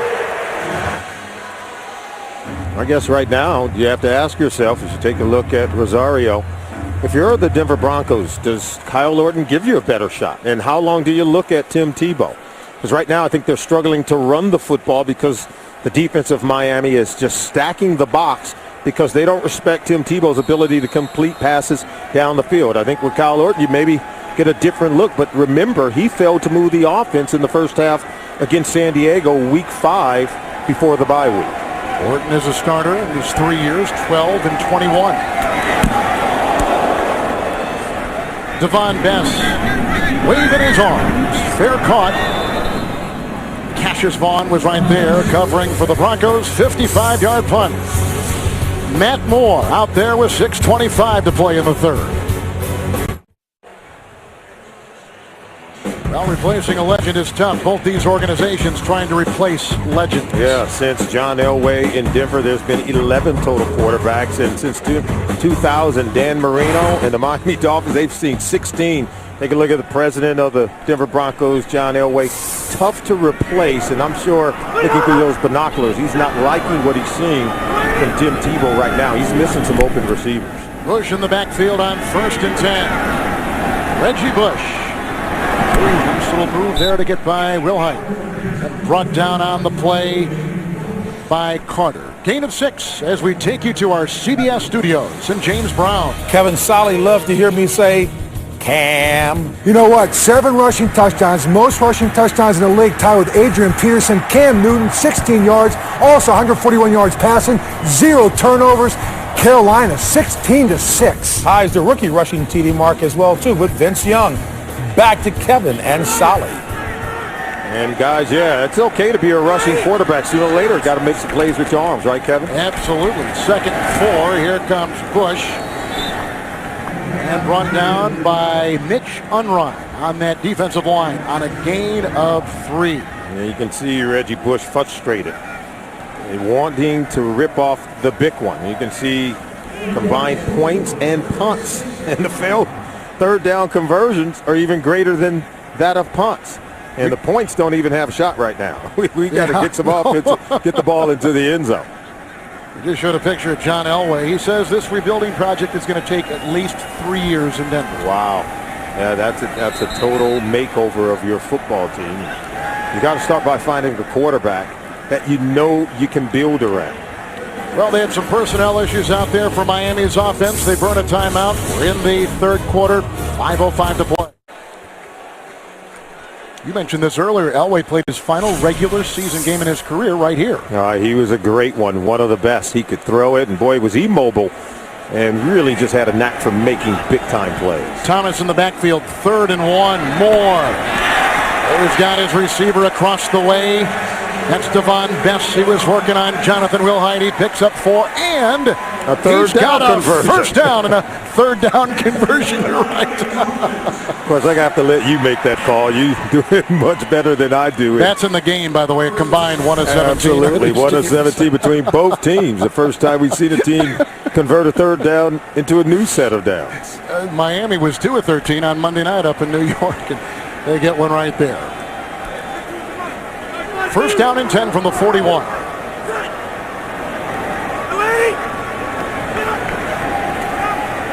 Oh, they came with the blitz. The wobbly pass picked up by Best, brought down by Carter. It's a gain of 10. It's another first down as we throw it to New York and James Brown. A successful business trip to London so far for Chicago. How about Chicago? Marion Barber, 12 yards. They are playing with urgency. Tampa Bay, which team's going to show up? Chicago, 21-5. 8:28 left in the third. Back to Kevin and Solly. Well, now those Bears on Sunday night really manhandled Minnesota, and they're doing the same across the ocean to Tampa Bay. And they're finding their sea legs. Remember, they have a really good defense, and if you can just protect Jay Cutler, he can make plays. Daniel Thomas in the backfield, 1st and 10. Now they're getting that momentum brought down by Joe Mays. That's a gain of 6 to the 41 of Denver. And Kevin, we already told you that Matt Moore had to make some plays, just enough in the passing game to force the defense to respect their ability to throw it. Now you see they have some room to run it with Daniel Thomas. So you're getting maybe more balanced offensive attack from the Miami Dolphins. Matt Moore just good enough to help out his running game and causing that defense to respect his ability to throw the football. The lineup with a couple of tight ends here on 2nd down and 4. Thomas, is he stuck? Broderick Bunkley, all 315 pounds. Woo. Wow. Loss of 2. Watch Bunkley. He's not playing the pass. Get out an extra mouthpiece, because that's a chin rattler. That is a big man. 3rd and 6. How come the big guy comes out of the game, the little guy stays in? Bunkley comes out. I don't know. Thomas got nailed. He's still in the game. That'll be 6 in the secondary for the Broncos. 3rd and 6 for Moore. Long with the block. Brandon Marshall beat Wilhite on the cross down to the Denver Broncos 31, a pickup of 12. Take a look at him. He's in the slot, and this time you don't have Champ Bailey on him. Champ Bailey's outside on Hartline, and I think it's just smart by Brian Daboll, the offense coordinator. Now you're moving Brandon Marshall around, get him away from Champ Bailey. Maybe he can free himself up from coverage and make a catch. So I'm making a play right there. That's a problem when they go to multiple in the secondary. They put Bailey inside, and teams are targeting the outside. Yeah, it's just a smart play. Those are the adjustments we're seeing from the offense in the second half. 1st and 10. Dawkins comes flying in and makes the stop on Daniel Thomas. No gain on the play. Brian Dawkins, 13 years, an Eagle, 8-time Pro Bowler. He's got a neck issue, he's got an ankle issue, but there he is out there playing in his 16th season. Wow, 16 years. Could never imagine playing that long. You know how durable you have to be and how well you have to take care of your body. You should know. You played many years in the league. Particularly at the safety position, to play as physical as he does, to use his body as a battering ram each and every Sunday and still answer the bell for 16 years. Just incredible. It's 2nd down and 10. Long with a good block. Best. And again, Wilhite victimized Devon Best with a catch and run of 13. He had a reception earlier of 10 on this same drive. The Miami Dolphins have found something. His name is Jonathan Wilhite. Look at Matt Moore staring down the intended receiver the whole time because they want to target Wilhite. Matched up in coverage. That time it was Devon Best. On the previous play, it was Brandon Marshall. But each time they were able to shake loose from Wilhite in coverage, still get the catch and run. So Best with catches of 10 and 13 yards. 6-yard run by Thomas. 12-yard pass to Marshall. 1st and 10. This is Daniel Thomas. Brought down Ayers. Coming off the pile on a gain of 2. to about the 16. The Dolphins are on the move as we close our third quarter.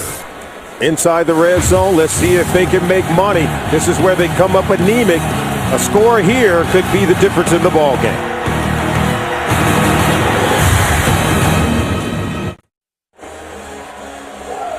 And that is the longest drought currently in the NFL, 10 consecutive quarters with nothing into pay dirt. Wow, and now they're knocking on the door. And Tony Sperano knows as he and Brian Daboll taking a look at that play chart, trying to find one that'll get them into the end zone. They have the right play design. Now let's see if they can get the execution. Reggie Bush is in, 2nd down and 8. Fasano, touchdown!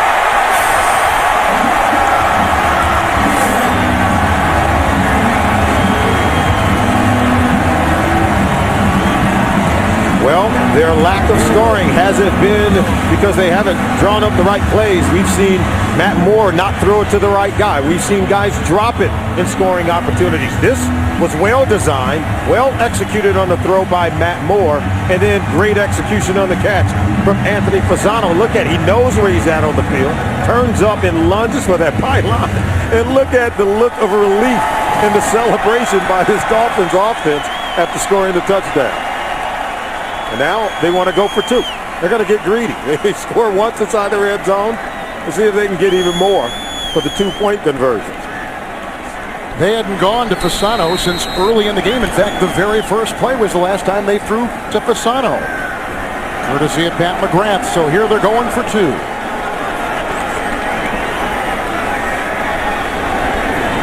That's Bush in the backfield.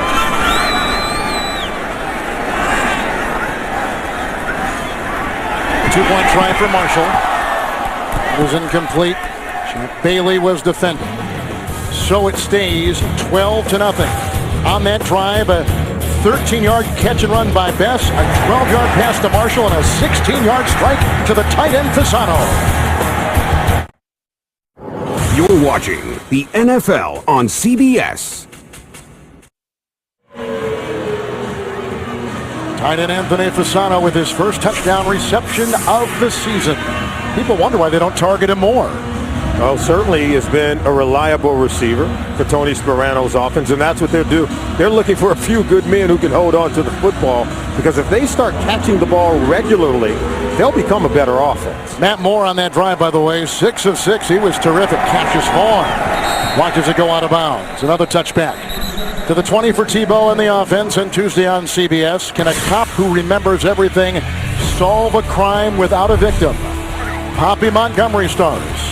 Don't miss a new episode of TV's #1 new drama, Unforgettable, Tuesday only on CBS. A crime with no victim. How about that? Now that takes it to a whole nother level. I don't know. I'm going to watch. I know. I don't know if this was a bigger game today, Solomon, for Tim Tebow or the coach of the Miami Dolphins, Tony Sperano. Well, yeah, with your job security on the line, you need your team to come out and play well. You need to win at home, and Tim Tebow needs to provide a spark for his team right now.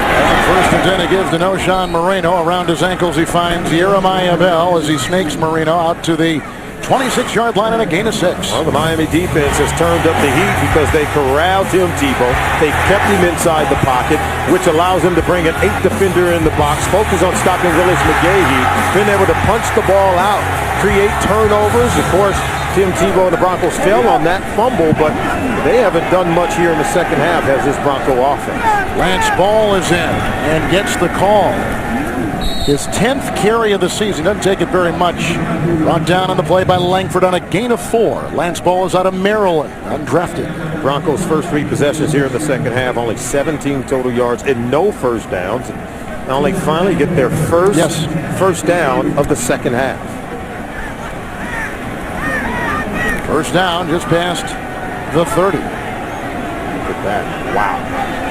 Broncos today, 9 possessions, 6 punts, 1 fumble, 2 missed field goals. Possession number 10, first and 10.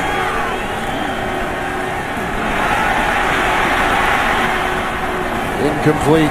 Pocket was crumbling. Patrick has been all over Tebow today. We told you they've sacked him 4 times. Tebow is 3 of 9. Oh, that was just a good decision to throw the ball away. 24 yards passing, 48 rushing. Only 72 total yards for Tim Tebow combined. Certainly expecting to get more than that. And boy, that we told you, haven't done much here in the second half, where he's got to be able to give them some life. Moreno is back in 2nd and 10. No shot. Again, they gobble him up. Hodrick makes the stop. Joe Paterno said that's one of the... Oh, back at Jason Taylor. Jason Taylor was in there to make the stop. You wonder how much he has left in the tank. You just throw him for a 2-yard loss back to about the 30. Or they're gobbling everything up because they don't respect the Broncos' ability to throw the ball down the field. So they're crowding the line of scrimmage. And this is what they told us. They want to get Tim Tebow in 3rd and long. And now they're going to come after Tebow. They want to pin their ears back. They haven't done much, you see, in the second half, but they want to keep him inside the pocket and then go get him from there after entrapping them. Into the nickel, 3rd and 11 for Tebow. Here comes the blitz. There goes the ball, and incomplete for Royal, who is catchless today. Coverage by Will Allen, the ex-Giant. They got a punt. Tebow has missed his last 6 consecutive passes. We give Tim Tebow an A for effort. Look, he hangs in the pocket, takes a whack, and tries to deliver this ball down the field. He knows he's going to get hit. I think this is actually a pretty good throw, considering what kind of pressure he was on. And Eddie Royal not able to come back and make the catch on the ball. Colquitt to punt. Bess is back at the 20-yard line for Miami. A rush, boy, then you just have to kind of whack it downfield, where it will be retrieved by a defensive back, Chris Harris, out of Kansas. 45-yard punt. Here comes more. They got some momentum and lead 12-zip. The NFL on CBS is sponsored by AT&T. Get it faster with 4G. Rethink possible. Jeep. Visit Jeep.com to learn more.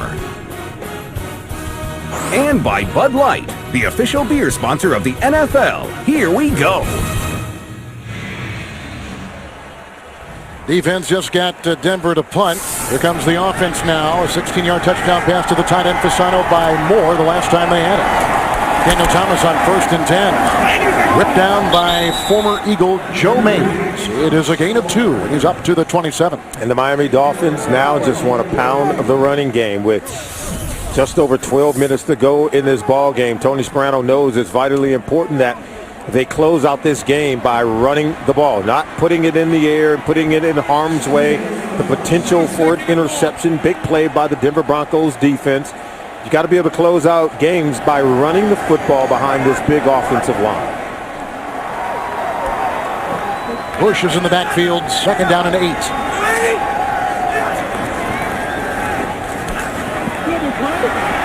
Good maneuver up in the pocket by Moore. Nice catch by the rookie, Charles Clay. Taking it down the sideline all the way to the Denver 44. It's a catch and run of 29 by Clay, the 6th-round pick out of Tulsa. And boy, Clay may have even saved an interception. Looked like Dawkins is going to intercept this ball. It's thrown behind him. And look at Dawkins in position to make the catch.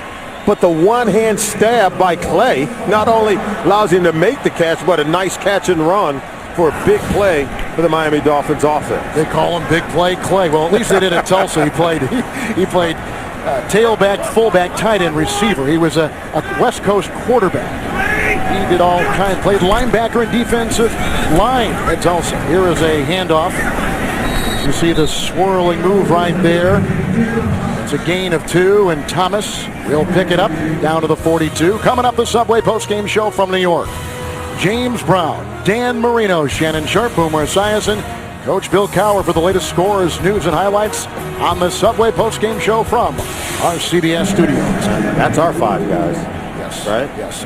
I know you like 5 guys. Oh, yeah. But those are our 5 guys. Who are those 5? Not the guys who are painted. Right. 2nd down and 7 with Daniel Thomas in the backfield. Moore is chasing the play by Ayers. He was looking for Thomas. Coverage on the play by Dawkins. Incomplete. Good decision. Take the ball and throw it away. Put it out of harm's way. Brian Dawkins are coming with bad intentions. With 3rd and 7 now. You just got to make good decisions. You want to get this conversion. The Dolphins have only converted 2 of 10 third down plays on the day. But Matt Moore has played really well. He's completed 7 of his last 8 passes that he's thrown. Boomer Esiason and I saw him Monday night in New York. He looked shaky. Today he looks like a completely different guy. Because he's making better decisions. He's not panicked, and he's not throwing the ball to the other team. 3rd and 7. Looking to move up in that pocket and locate his receiver. Brian Hartline makes the move, makes the catch. Goodman among a couple there. 15-yard pickup on 3rd and 7. First down, Miami. And Brian Hartline had a drop in the Monday night game. So did others. Other wide receivers seem working at the top of the screen. Coming underneath on that 6 route, working the underneath coverage. Able to get right under Goodman, and the protection held up allowed Matt Moore to step up in the pocket to complete that strike. So far, he hasn't pulled the pin on his own hand grenade. Yeah. But moving up in that pocket is such an effective weapon to get by the rush. Got to be able to climb the pocket if you're going to make plays at the quarterback position. Bush is in the game, and on 1st and 10 gets the call. You see the group right there led by Robert Ayers. It's a gain of 2 for Reggie Bush to the 24. So it's a good mix of run and pass on this drive. 6 plays so far, 3 runs, 3 pass. Said that Tony Sperano understood that you've got to be able to pound the rock, and now they're chewing time off the clock. They're approaching the red zone. They would love to be able to score once again inside that area. Tempo, put this game out of reach. Tempo and rhythm are a beautiful thing for an offense. It is. You could tell when they're working in sync with better chemistry, particularly between the quarterbacks and wide receivers on the offense here in the second half. Daniel Thomas is in on 2nd down and 8. Incognito tries to throw a block, and they jump on him right there after a gain of 2. Doomerville getting off the pile, along with Marcus Thomas, and they'll put him at the 22. And now that they've converted some of those 3rd down plays, where they've converted now 3 of 11, you get the sense they don't have the anxiety that they had earlier in the ball game when they get in this 3rd down situation. How about the comfort level playing with the lead? They've done it so few times this year. That certainly goes a long way. I think the defense is giving them, really good field position, getting the stops. And Matt Moore has made much better decisions. He's leveled off his play here in the second half. 6 defensive backs on 3rd and 6. Down he goes. Dawkins again. Boy, if there's been an MVP on defense, it's got to be Brian Dawkins. He's been one of a couple guys really shining for the Broncos today. 3rd sack of the day by the Denver D. They force a 3-point try now by Miami. Now, you got to take a look, because on a 3-step drop, you're anticipating there's Brandon Marshall right there. Now, watch when he's ready to throw. See, Brandon Marshall's not looking. He's double covered. So they took away Brandon Marshall on the 3-step drop, anticipating the blitz. And Moore had nowhere to go with the ball. Good thing that he did not throw it. It would have been intercepted. So Dawkins comes up with his 2nd sack today. Here is a 43-yard field goal by Dan Carpenter. Gets that baby to go right through. Rips it from 43, and the lead of Miami is 15-0. Tim Tebow today, 3 of 10. As a starting quarterback throwing for the Denver Broncos. And now they risk being shut out. 298 straight games without being shut out. It's the longest active streak of any team in the National Football League. Last time they were shut out was in '92, when they paid a visit to the Oakland Raiders. And you have 13 days to prepare. You're coming off the bye week, and you're John Fox. You expect your offense to perform better than this. Ole Miss Rebel Cassius Vaughn watches that sail over his head on the touchback. Kickoff by Carpenter. Thursday on CBS, stopping a crime before it happens isn't easy unless you have the right connections. Michael Emerson, Jim Caviezel star in a new Person of Interest. Thursday only on CBS. Person of Interest in this game coming in, and it really kind of captured the NFL imagination of all the writers, and there are a ton of national writers at this game, was the start of Tim Tebow. Billboards plastered all around the Denver metro area, and of course, everyone's expecting a better performance from Tim Tebow. Let's see if he can give him a spot. Dropped by Thomas. Demaryius Thomas hasn't played all season long because of an Achilles injury in February, then a subsequent broken finger and surgery. Incomplete. And yeah, Tim Tebow gets this one to his receiver, and Demaryius Thomas has missed a lot of time due to injury. 1st round pick last year for the Denver Broncos, along with Tim Tebow, and they've had poor field position, 11 total drives 8 of them have started at their own 20-yard line. 2nd and 10. Eric Decker out of bounds near the 44 as he kind of loped his way through the middle. 16-yard catch and run. And that's a first down. And now we're talking about Tim Tebow time. Can he get hot? Because they're running out of time. If you're ever going to get hot and do something, now would be a good time to do it. You can see Tim Tebow by the quarters. 4th quarter has been his quarter. Lance Ball is in. We told you before McGahee hurt a hand and may not return. Ball with the block. Franklin with the block. Tebow sails. Oh, and he had an open receiver. Fells at the 50. He had a wide open tight end at the 50-yard line. And he missed him so badly, you wonder if he was throwing it away. And even John Fox said, what are we doing there? Because he's going to be wide open. Go ahead and roll it. We'll show you exactly just how wide open Fells got. Look, here's Fells here. Now throw him open. Throw him to that area. But this one sails way over the head of it. This wasn't even close. That was behind the big spot.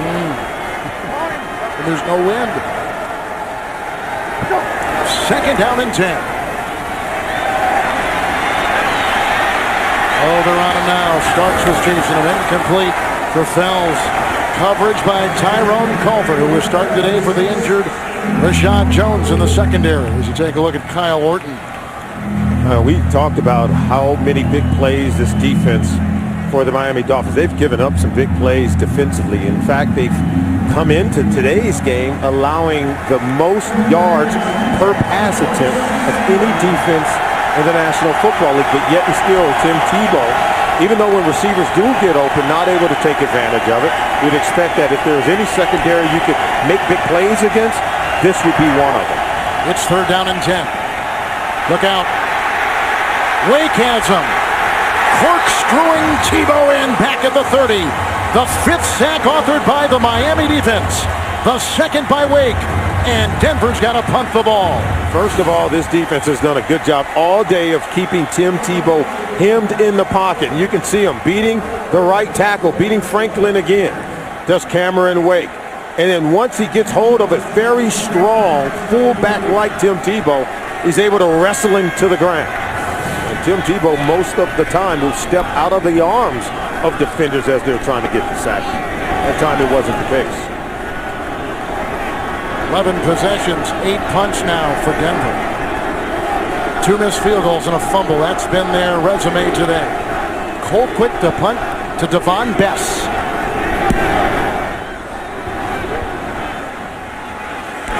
Yard line. And taken down on the play after a 15-yard return by David Bruton. 51-yard punt. Tough day in the homecoming for Tebow. 5:50 left in the game. The NFL on CBS is sponsored by Subway. Go bold with breakfast and try the Sunrise Subway Melt today. And by In Time. Friday, only in theaters.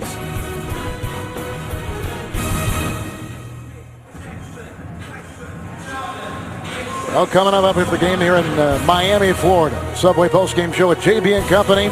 Scores, highlights, and news. That's all coming up from our CBS studios. The Subway postgame show. 1st and 10 after the punt by the Denver Broncos. And this goes to Daniel Thomas and the tackle made by Joe Mays. There's no gain on the play. 2nd down and 10. And now again, the Miami Dolphins do what they did on the previous drives. As you take a look at Tim Tebow, Kyle Orton. I love what Tim Tebow said yesterday. We asked him about the relationship between the quarterbacks, Brady Quinn including. He says, you know, we all support one another. We talk about it. Even Tim Tebow brought up the billboards and talked about the other stuff. He says, no, none of us are doing that individually. There's no malice between us. And I think the support you're seeing Kyle Orton give Tim Tebow at a moment of adversity, it shows that they're all in it together. Well, in 13 days, perhaps the best game of this college football season will be in primetime. Coming up on November 5th, LSU against Alabama, number 1 against number 2. Both teams have a bye this week, so boy, they will be raring to go. That was a gain of 2 on the play for Daniel Thomas. Think they'll convert some third downs in that game? Oh, my gosh. That'll be in Tuscaloosa. Oh, that's going to be a biggie.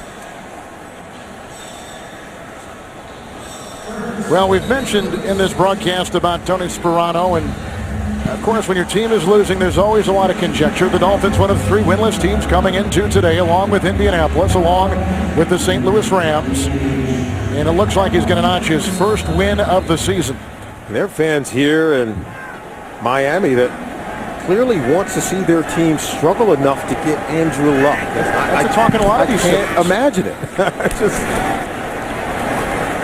This league is about being competitive and going out and winning every single week. And then you let the chips fall where they may. And you can see the winless teams in the National Football League so far in the 2011 season. Indianapolis Colts are 0-6. They'll play tonight against the New Orleans Saints. The Dolphins came in today's game 0-5, and look at the Rams, also 0-5. But you know how it is. You know, the front office wants to build for the future, and the coaching staff wants to play for the present. It's a tough line to walk. But I think it speaks to the integrity of this league. And who is it that has said you play to win the game? And that's all the coaches can do, is coach to win. The players got to go out and play to win.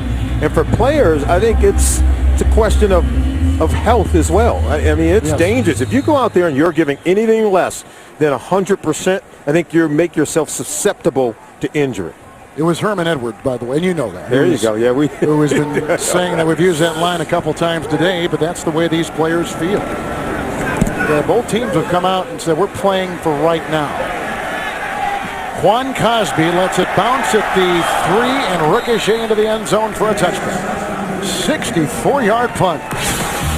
Next week, the NFL on CBS rolls on with doubleheader games. First, the Dolphins take on the Giants, then Tom Brady and the New England Patriots will play the Pittsburgh Steelers. That should be a good one. Check local listings, beginning with the NFL Today, presented by Southwest Airlines. Next week on CBS. First down and 10 with the touchdown. Tebow remains. Noshan Moreno is in the backfield. 5 in the secondary for Miami. First and 10. Tebow. Demaryius Thomas. And he's working on the defensive back, Sean Smith. A pickup of 15. That's a first down as we take you to New York and James Brown. Detroit has narrowed the gap because of Megatron, JB, Matthew Stafford, Calvin Johnson, 57 yards. Detroit, no stranger to come back from behind wins, trail 20-16. Back to Kevin and Solid. Here's a first down pass out of the backfield. Noshan Moreno. He is brought down by Kevin Burnett. That's a gain of about 9 on the play, and they're going to put him at the 44. By the way, Matt Ryan, the Atlanta quarterback, has a couple of fourth-quarter comebacks this season. He's certainly capable of doing it. Those are 2 really good football teams playing over in the NFC. Second down and 1. They sacked him 5 times. They almost get him right there. He lets loose the pass. 3rd and 1. Want to be fair to Tim Tebow on this one. He's hanging in the pocket. He is. Trying to find someone open. The protection is there. No one can get open. And this is just throwing it away. That's not an overthrow on his part. That's just simply getting rid of the football and avoiding the sack. Jason Taylor was providing some pressure. Taylor knows all about these tough seasons. He was on that 1-15 Miami team in 07 as Lance Ball gets it on 3rd and 1. Has the first down. Picks up 3. He's out to the 47. Speaking of Jason Taylor, who last season was with the Jets, think of this now. In the last 40 games, he has played for Miami, right? They are 8-32. Wow. Boy, and the way his career began, remember, he played on teams with Dan Marino. Yes, he was used to winning games. Denver gets their first 3rd down conversion, and this is Matthew Willis on the fly and takes it down to the 10. Grabbed by Tyrone Culver. Starting at safety today.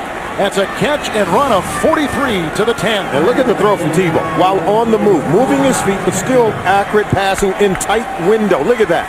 Leading the receiver across the field, away from coverage. What is Vontae Davis doing at 21? Because it didn't look like he was in chase full stride to make that tackle. They mark him at the 12. Willis is out of UCLA, wondering when he's going to get some more playing time. Good 43-yard catch and run right there. Tebow, here comes Taylor. Sack number 134. Someday he will be in camp. Jason Taylor. How does Tim Tebow hold on to this ball? Because Jason Taylor, he's unleashed on the quarterback, Tim Tebow. There he is in that wide 9 position, coming around the corner. Look at him in a 4-point stance. No one picks him up. And how does Tim Tebow hold on to the ball, even though no one blocked Jason Taylor? Second down, 16 for Tebow. Here comes Starks. There goes Tebow. Good move by Burnett. He finally rams his way into Dansby. That was a quick move by Kevin Burnett by Tim Tebow. Scrambling for 14. He's down to the 4. Yeah, it looks like it's Tim Tebow time, but is it enough with time on the clock? And you can see him shaking and baking, making defenders miss in space. This is how he plays his game. And now can he get him into the end zone? Third down and 3. Moreno at his side. Now they're flaring.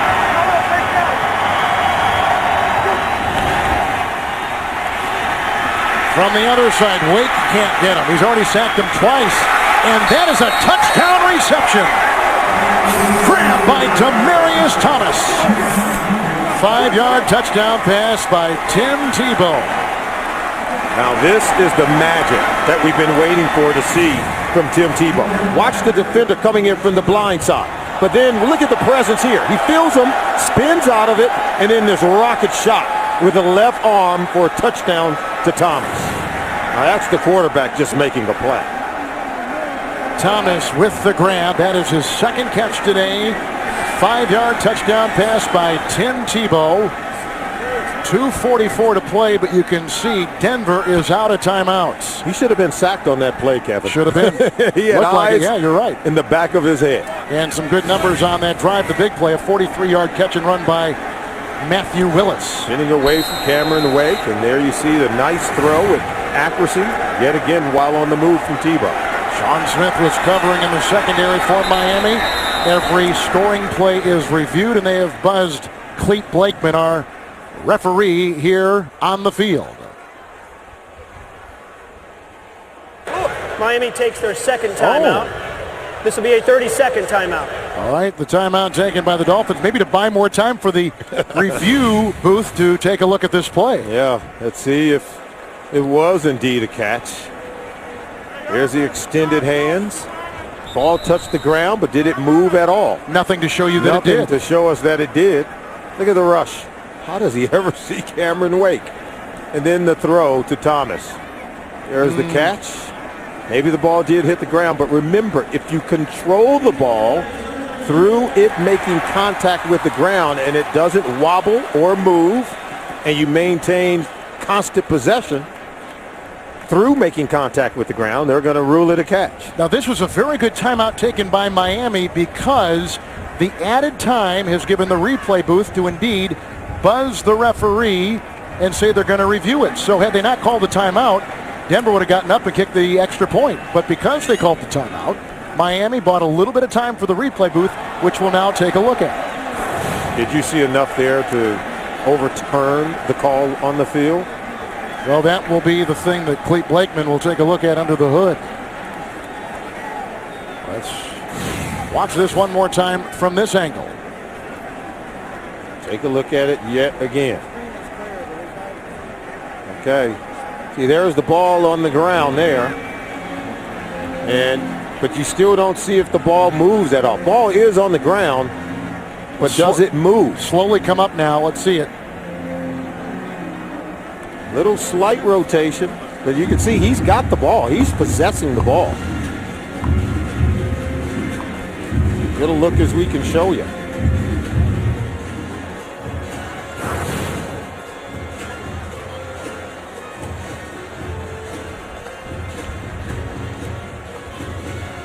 Watch it one more time. Okay, we're going to look at it yet again. Okay, take a look at that. He saw the ball on the ground there. And now, see, the ball is still squarely in his possession. That's a good angle. I'm not so sure the ball rotated or moved within his mitts. Well, we will find out. Like we were talking about, this has been a tough day for Tim Tebow. Sacked 6 times. His numbers throwing the ball, at least right now, pending the review, 8 of 19, 111 yards, and that touchdown. Let's see if it sticks. As they've reviewed it, and we will find out. 2:44 to play in this game in Miami. After review of the play, the ruling on the field stands. It is a touchdown. Miami is not charged with a timeout, however. It's an administrative stop. Right. But they still bought time by taking that timeout. Oh, Demaryius Thomas dropped one earlier in the game. This is a player that I think he's got loads of potential. And if he can stay healthy, remember he tore his Achilles tendon back in February, had to have surgery to repair it, and came back faster than the team thought he would. Surprised. But then he injured a finger. Yeah. And so he's had an assortment of injuries, but he has shown that when he's healthy and on the field, he can make plays. In fact, Thomas has 3 screws in that finger just to hold it together so he could play this year. Prater racks it through, and we've got a new score. 2:44 to play, and Denver has made it a little bit closer with Miami on top, 15-7. Once again, number 1 LSU, number 2 Alabama. Mark it down in prime time, 8 o'clock Eastern time, November 5th, 13 days from now. In Tuscaloosa, you couldn't ask for a better late season college football game. Yeah, speaking of Mr. SEC, there he is right there. And Champ Bailey's a former SEC player, played at the University of Georgia, teaming up with Tim Tebow from Florida. One might say that Alabama LSU, that's like a prelude to a national championship game. I don't know if the national championship will be that good. Be as good as that one right there. You're wow. right. The other kind of side story of this game, as we've shown you a couple times and talked about, the 09 national championship Florida Gator team was honored at halftime. Urban Meyer was here, 20-plus members of that team. Tebow, of course, playing for Denver. This is the home of the Miami Hurricanes, and they were not too happy, that university nor that football team, that they would honor a rival like the Florida Gators in this building. Hey. And there are a lot of Miami Hurricane fans in attendance today. But doesn't Tim Tebow transcend those boundaries? He's a statewide guy. Yeah, he is. They love him in southern Florida, northern Florida, which is where he's from, in Ponte Vedra Beach in Jacksonville. Prater's going to try, it looks like, an onside kick. We've only had one successful onside kick in the NFL in the 4th quarter this year. Only one successful 4th quarter onside kick this season. So they're 1 of 8 league-wide in that category. And that's what Denver's trying to pull off right now. Timeout was taken. And now let's go back to the 2 missed field goals by Prater, because you would have a score of 15-13. And now those missed field goals, and as it usually is, it comes back to haunt you. Yep. He missed from 49. He missed from 43. So Prater has struggled in that category. Tebow just threw a 5-yard touchdown pass to a diving Demaryius Thomas, and has brought this game a little bit closer. So Prater will have it ready to go.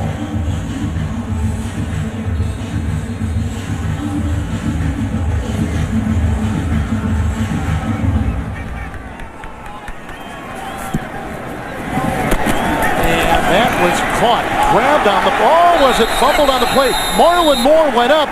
Denver thinks they've got it, and they do! A successful onside kick, which sets the table for Tebow. And picked up on the play by Virgil Green, who is a rookie out of Nevada. And watch, the ball never travels 10 yards. 14 is Marlon Moore. The Dolphins go up to get it aggressively. And look, right here, the ball comes out before he gets to the ground. You see that ball there? Yes. It starts to ooze out. See, it's already on the ground, even though you don't see it come out from that angle. And there is Green vacuuming it in, number 85. Take another look at it. I saw the ball coming out before he made contact with the ground. There it is. You could see it come out. And the Dolphins and the Broncos Can you scoop it believe up. this? And- Moore is a wide receiver. And it's Tim Tebow time. He saw him get hot on that last possession. Made some incredible plays. You love his resiliency because, let's face it, before that previous drive, it hadn't been pretty. And I think Champ Bailey even told us, he said, you know, at first it isn't pretty, but he is a magical kind of player. Kind of Doug Flutie-like. Yes. Is probably the best that I could explain it. You can see the timeout story. Again, he injured the hand. O'Shawn Moreno at the side of Tebow. Now the official stop play once again.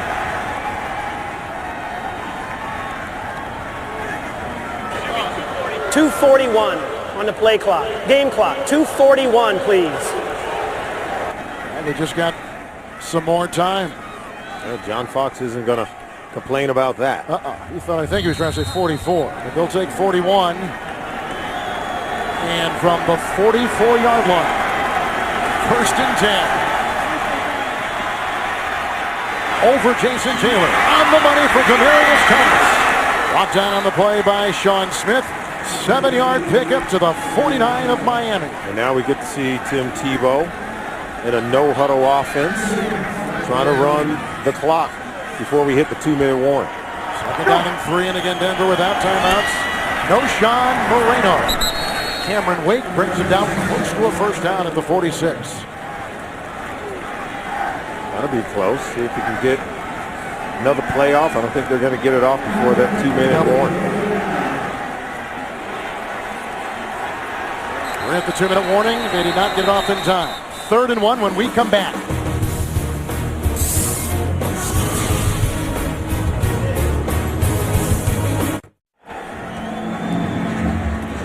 We're at the 2-minute warning. Denver is out of timeouts. They're on the move at the Miami 46 and facing 3rd and 1.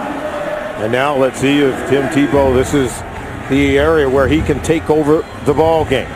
And for as much of the failures he's experienced in the early going of the ball game, he can more than make up for it in the next few minutes. 5 in the secondary, 3rd and 1. Tebow himself. He's got the 1st down. Wake brings him down. Gain of 4, and he'll be spotted at the 43. And take a look at the game summary. Tim Tebow, 4-14, 60 yards passing in the game. But Matt Moore has done a better job playing more evenly, particularly in the second half. 1st and 10 for Tebow. Sacked 6 times today. Here comes Taylor. There goes Tebow. Incomplete, looking for Thomas. And covered on the play by Sean Smith.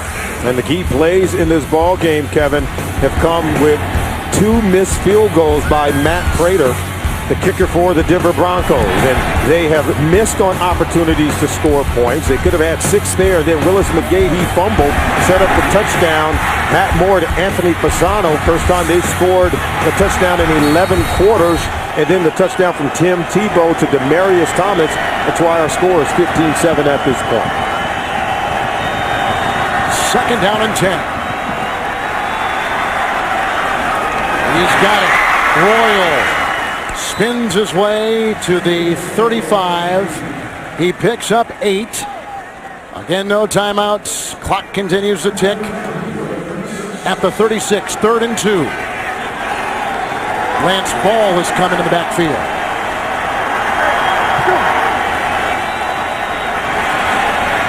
That's on the money. Caught for a 1st down. Get out of bounds. Eric Decker. 5-yard reception. They'll put him at the 31. Now, Tim Tebow showed me something on that throw, because that was clear on the other side of the field when he's on the far hash, and boy, did he throw that one right on the money. You throw that ball late and loose going to the boundary, it could be intercepted, it could be a pick 6, but he showed great accuracy on the throw. Ball remains 1st down and 10.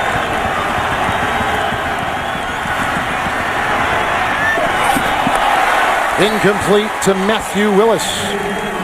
Tyrone Culver was defending in the secondary for Miami. Well, Tim Tebow, he has a strong arm. Matthew Willis, look at this one, right on top of it. Can't handle it. Got to stop the point of the ball, but what velocity on that throw from Tim Tebow. John Fox made the decision to change from Morton to Tebow before the bye last week. 2nd down and 10.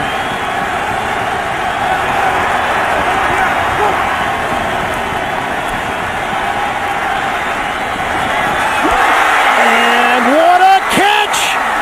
What a catch by the tight end, Fells! All the way to the 4. 26-yard pickup. Clock continues to go. No timeouts. 1st and goal to go. Now they're going to see if he made the catch. The previous play is under review. Give Tim Tebow credit. He understood it was a controversial play, that they may want to take a look at it, try to get the ball snapped. Look at this throw, and Fails lunges for it. That's a catch. I don't see if that ball came out. That's a beautiful catch, and what a throw from Tebow. Not enough to overturn it. Throwing it right over the head of the linebacker as Fails lunges for it. Great throw, even better catch from Fails. Fells has spent the last 3 years with St. Louis, where he had a sprinkling of starts. He's from UC Davis. He came into the league undrafted 4 years ago. Where were these throws early in the ball game from Tim Tebow? This is a wonderful throw. There were triple coverage in the area. The trailing linebacker, and then watch the 2 safeties coming in over the top. Burnett was covering the ex-San Diego Charger. Now that's a tight window to throw that ball, and at a clutch moment in the ball game for Tim Tebow. This is where he just comes alive. Talk about that Doug Flutie magic and the spark needed from Tim Tebow. He finds it, but now with 33 seconds left on the clock, they're going to need a touchdown and a 2-point conversion.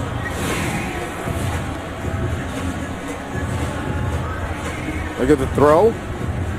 There's the catch. I haven't seen anything that would allow them to overturn this catch. That was a terrific catch.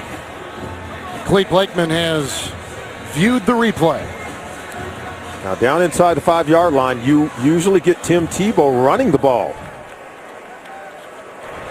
After review of the play, the ruling on the field stands. It's a 1st and goal, Denver. Can you believe it? We're in Miami, and you would think it's a home crowd and a home game for Denver with the cheers. They're cheering for Tim Tebow. 1st and goal. Their home team. Yeah, right. 1st and goal at the 3. They took over at their 44 with 2:44 to play. 9th play of the drive coming up.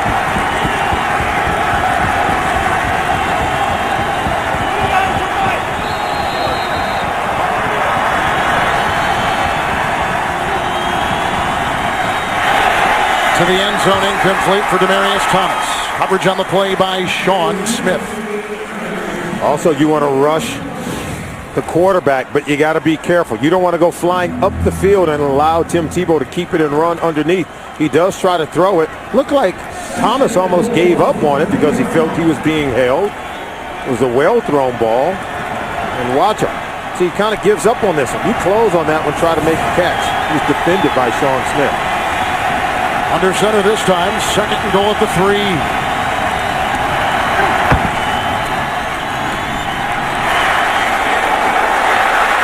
Fells to the pylon. That's a touchdown.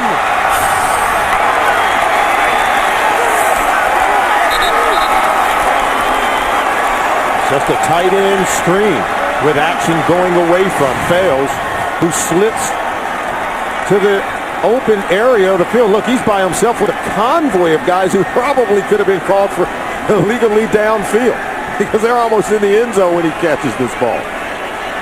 They're within 2. Fells terrific on that drive. They're within 2. They'll try for 2. Well, this is going to tie it if they can convert it.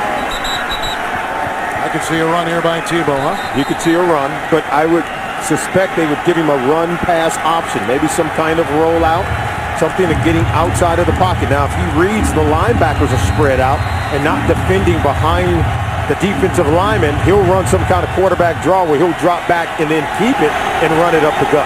Urban Meyer has seen a lot of games like this with Tebow. Moreno in motion. So you'll get the spread formation. Timeout. And now a timeout. The final timeout for the Dolphins.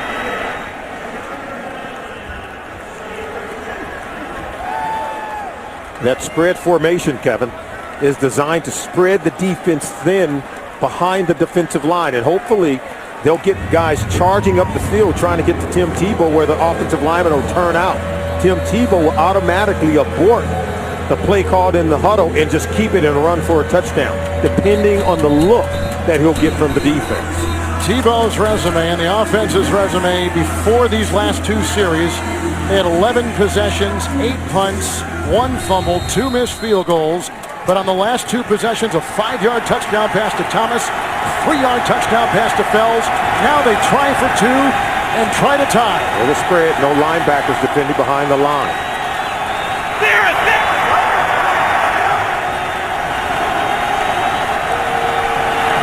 For the tie, Tebow, they got it!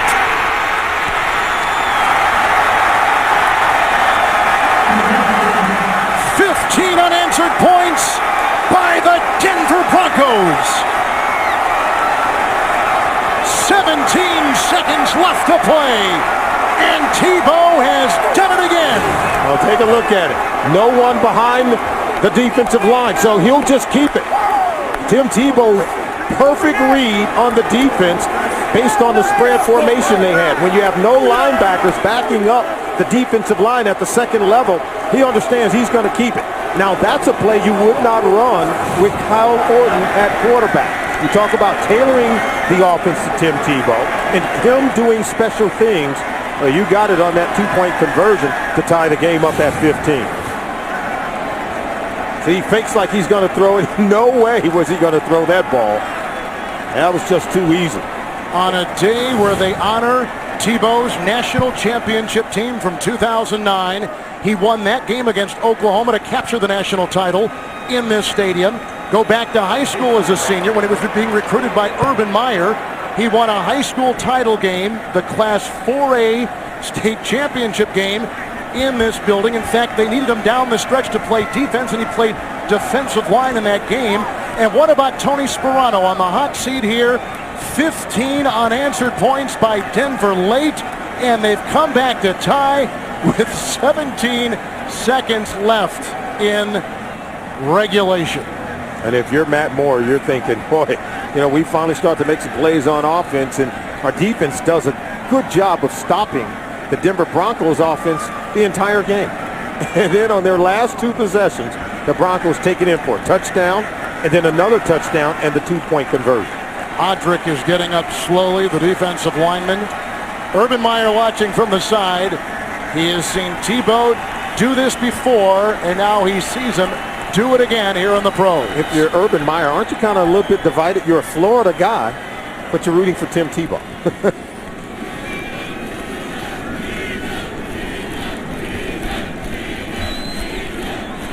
So Tebow has thrown 2 touchdown passes and gone in on a 2-point try. 5-yard touchdown pass to Thomas. Last possession, a 3-yard touchdown pass to Fells, who, by the way, has made the play of the game with that diving catch inside the 5 for the Broncos, who have come back to tie. Winless Miami at 0-5, and there's a look at Fells. And 1 win, Denver. The ensuing kickoff by Prater. For rookie Gates will leave it in the end zone. The touchback to the 20. No timeouts for either team and 17 seconds with which to work for the Miami Dolphins. Tim Tebow time strikes again. Matt Moore with only 17 seconds to go.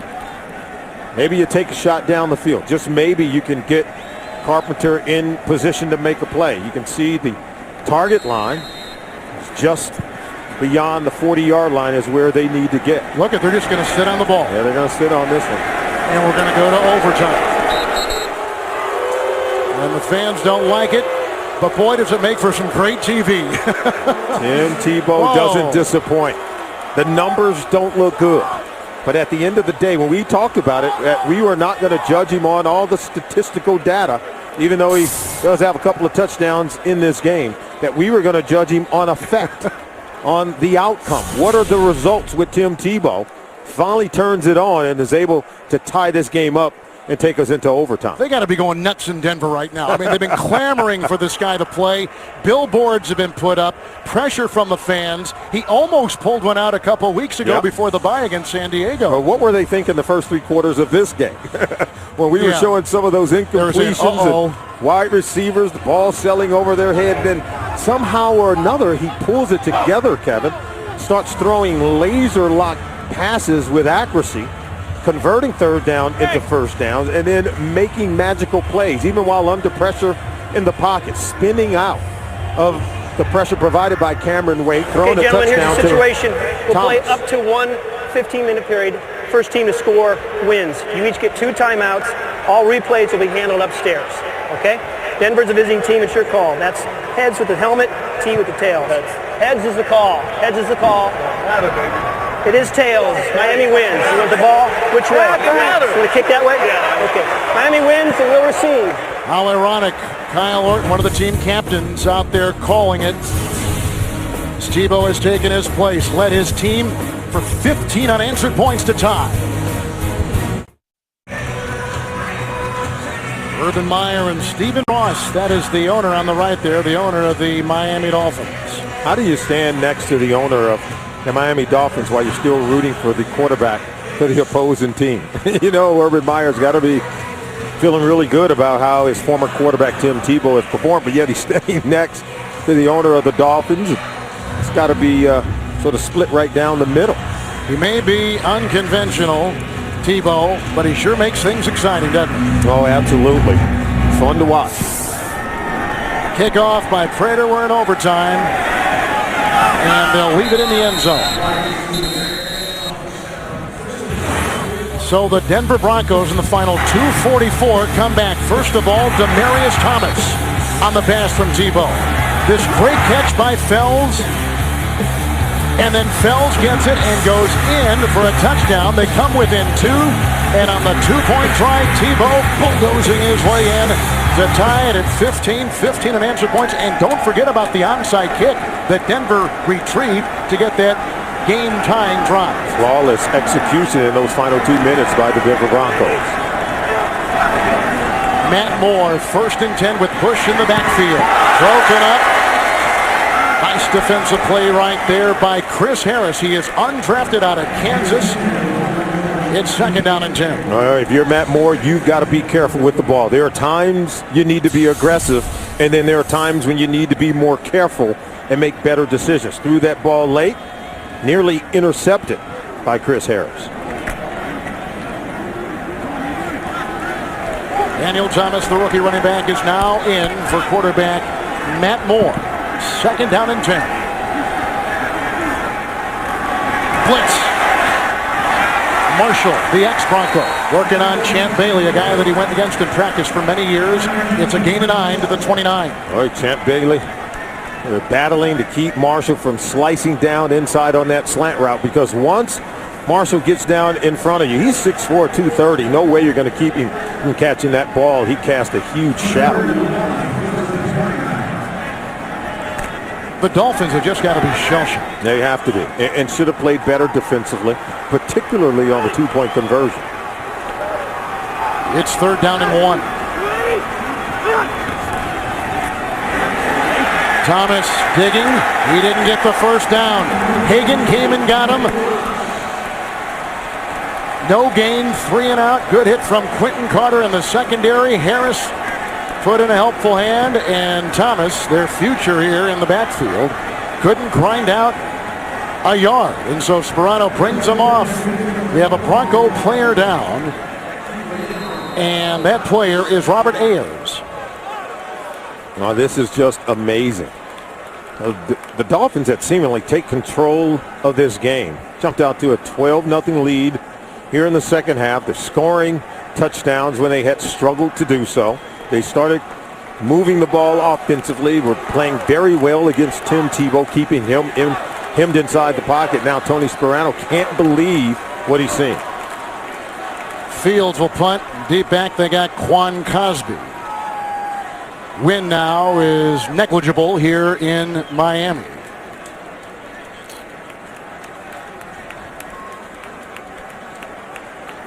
In overtime, Again, the Dolphins, one of 3 winless teams.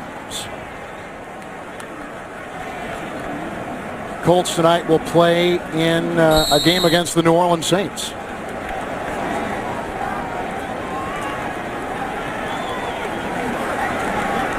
Tebow and Denver's offense ready. Fields to punt. Little hang time, Quan Cosby. Slipping his way to the 44. Brought down in the play by Marlon Moore. It's a 21-yard return, a good one by Cosby. On a 48-yard punt. You know what they got to be saying about Tebow? You know, get me to the end zone. Find me some points. We can talk about all the quarterback style points later on. Just find me some scores. Oh, there's a number of ways to play the position.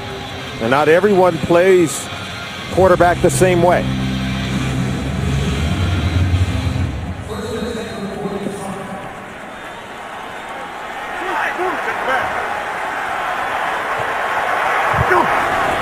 Welcoming our new audience. Here's a handoff by Tebow on 1st and 10. This is Lance Ball chugging his way for 5. Out to the 50-yard line. 15 unanswered points by Tebow and the offense in the final 2:44 of this game.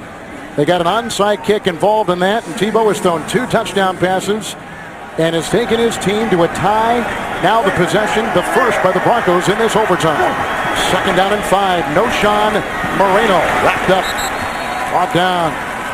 Hodrick was right there with the stop on a gain of a yard. And here's the game summary. Tim Tebow, 2 touchdown passes plus the 2-point conversion in the 4th quarter to tie this game up. Matt Moore had his offense going. See the damage done by him in the 2nd half.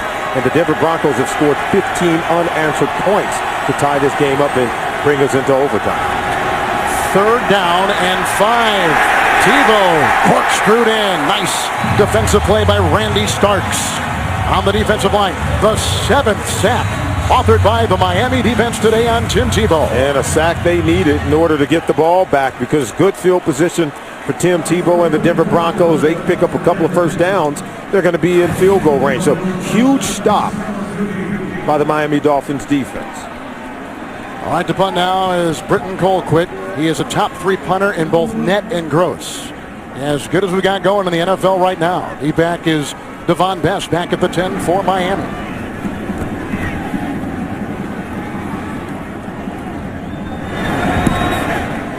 Setting up the return. Terrific hang time. Looking up into that bright Florida sun. 4-6 on the hang time. 38-yard well-placed punt to the 15. So here comes for a 2nd time in this overtime Matt Moore. Taking the place of the injured Chad Henne. He was injured a couple weeks ago in San Diego with the dislocated shoulder. And Kevin, this offense was at its best for the Miami Dolphins in the 2nd half. I thought, at least, when they were moving Brandon Marshall around, they were putting him in the slot, and they were getting the matchup advantage they wanted. They couldn't get Champ Bailey to defend it because Champ goes to the outside. You put Brandon Marshall in the slot, start to move him around, he can make some plays and get the offense going. Reggie Bush in the backfield, 1st down and 10. Moore, broken up on the play. That's the undrafted rookie Harris jumping right in front of Devon Best. Incomplete pass. Best could not get the pass from the quarterback. There Moore. He is right there. Now take a look at that. Good positioning. He whiffs on the jam, but still works underneath, fighting. That ball's actually dropped. Devon Best should have caught it. It was more of a drop than it was Harris making a defensive play. Best has had 7 catches today, too. He's been a prime target of Matt Moore. Well, they need 8 from him. Yeah, they do. They need more. 2nd down and 10. Daniel Thomas in the backfield.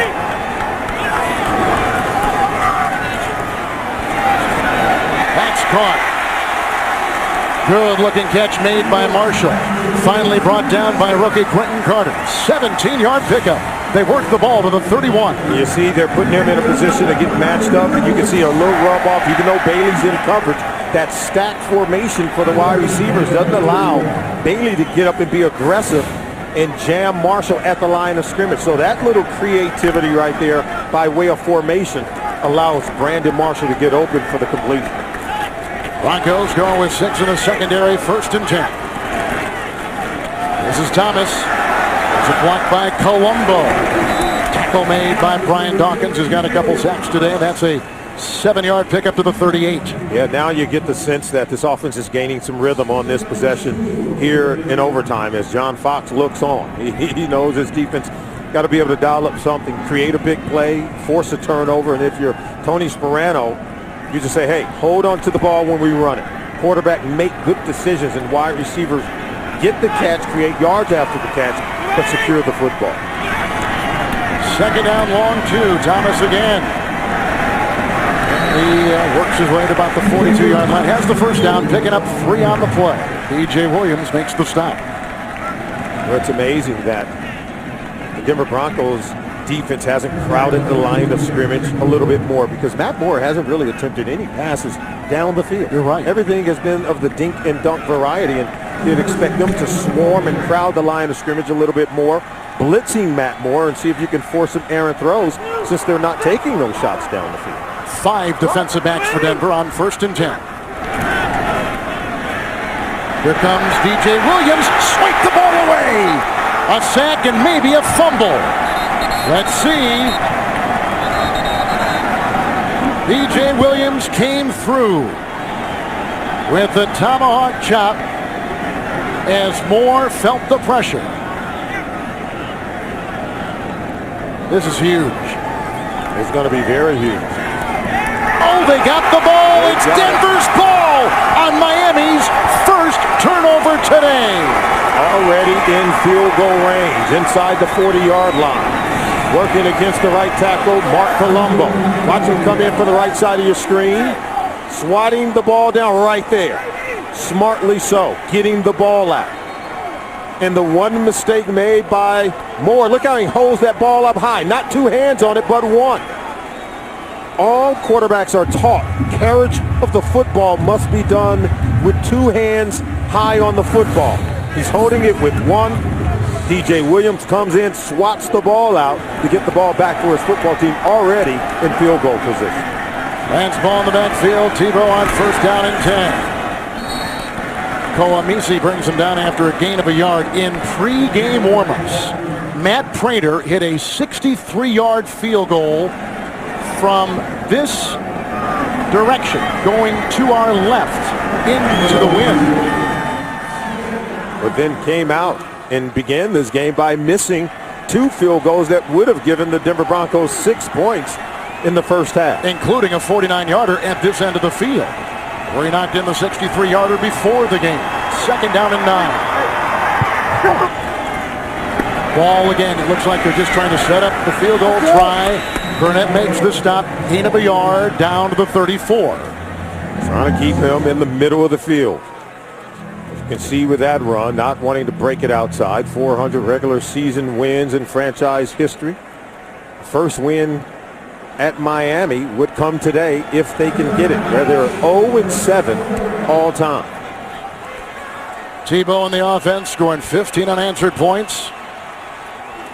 2 touchdown passes, short ones late in the game, and a 2-point run by Tebow. 15 unanswered. 3rd down and 8. Ball remains. And Spall. Bottom of the pile. Cameron Wake makes the stop on a gain of a yard. All right. They've set it up for Matt Prater, number 3 all-time in field goals, 50 or more, but this should be just under 50 yards. Let's see where they spot the ball. We've seen him push one to the right. We've seen him pull one to the left. 52 yards. In his career, 9 of 13 from 50 or longer. Again, the wind is really not causing any kind of commotion on top of the uprights. This is for the win and an incredible comeback. Timeout Miami. It'll be a 52-yarder.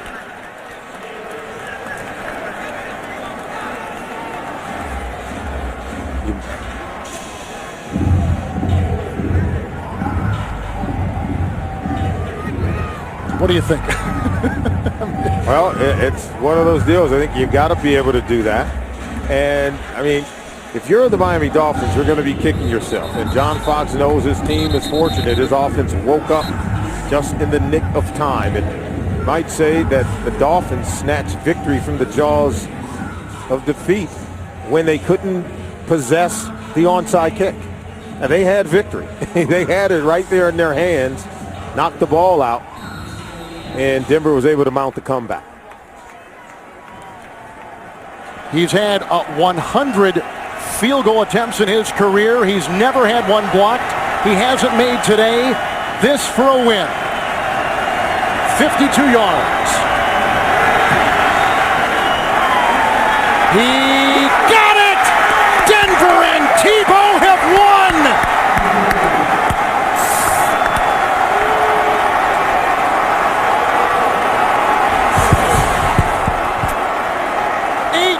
Unanswered points. Tebow 2 touchdown passes and a game-winning field goal of 52 yards. If you would have written this script, you wouldn't have believed it. No, you would not. And you can see the respect that Tim Tebow has from his teammates. They love him, but right now they love Matt Prater more. Nailing the game winner in overtime after missing 2 earlier field goals in the first half. What redemption. On the same field where Tebow won a high school state title, a college national championship in his first start this season, the 4th of his career, he wins in this stadium.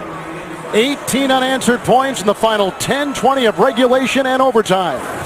A lot to be thankful for. The Dolphins 0-6.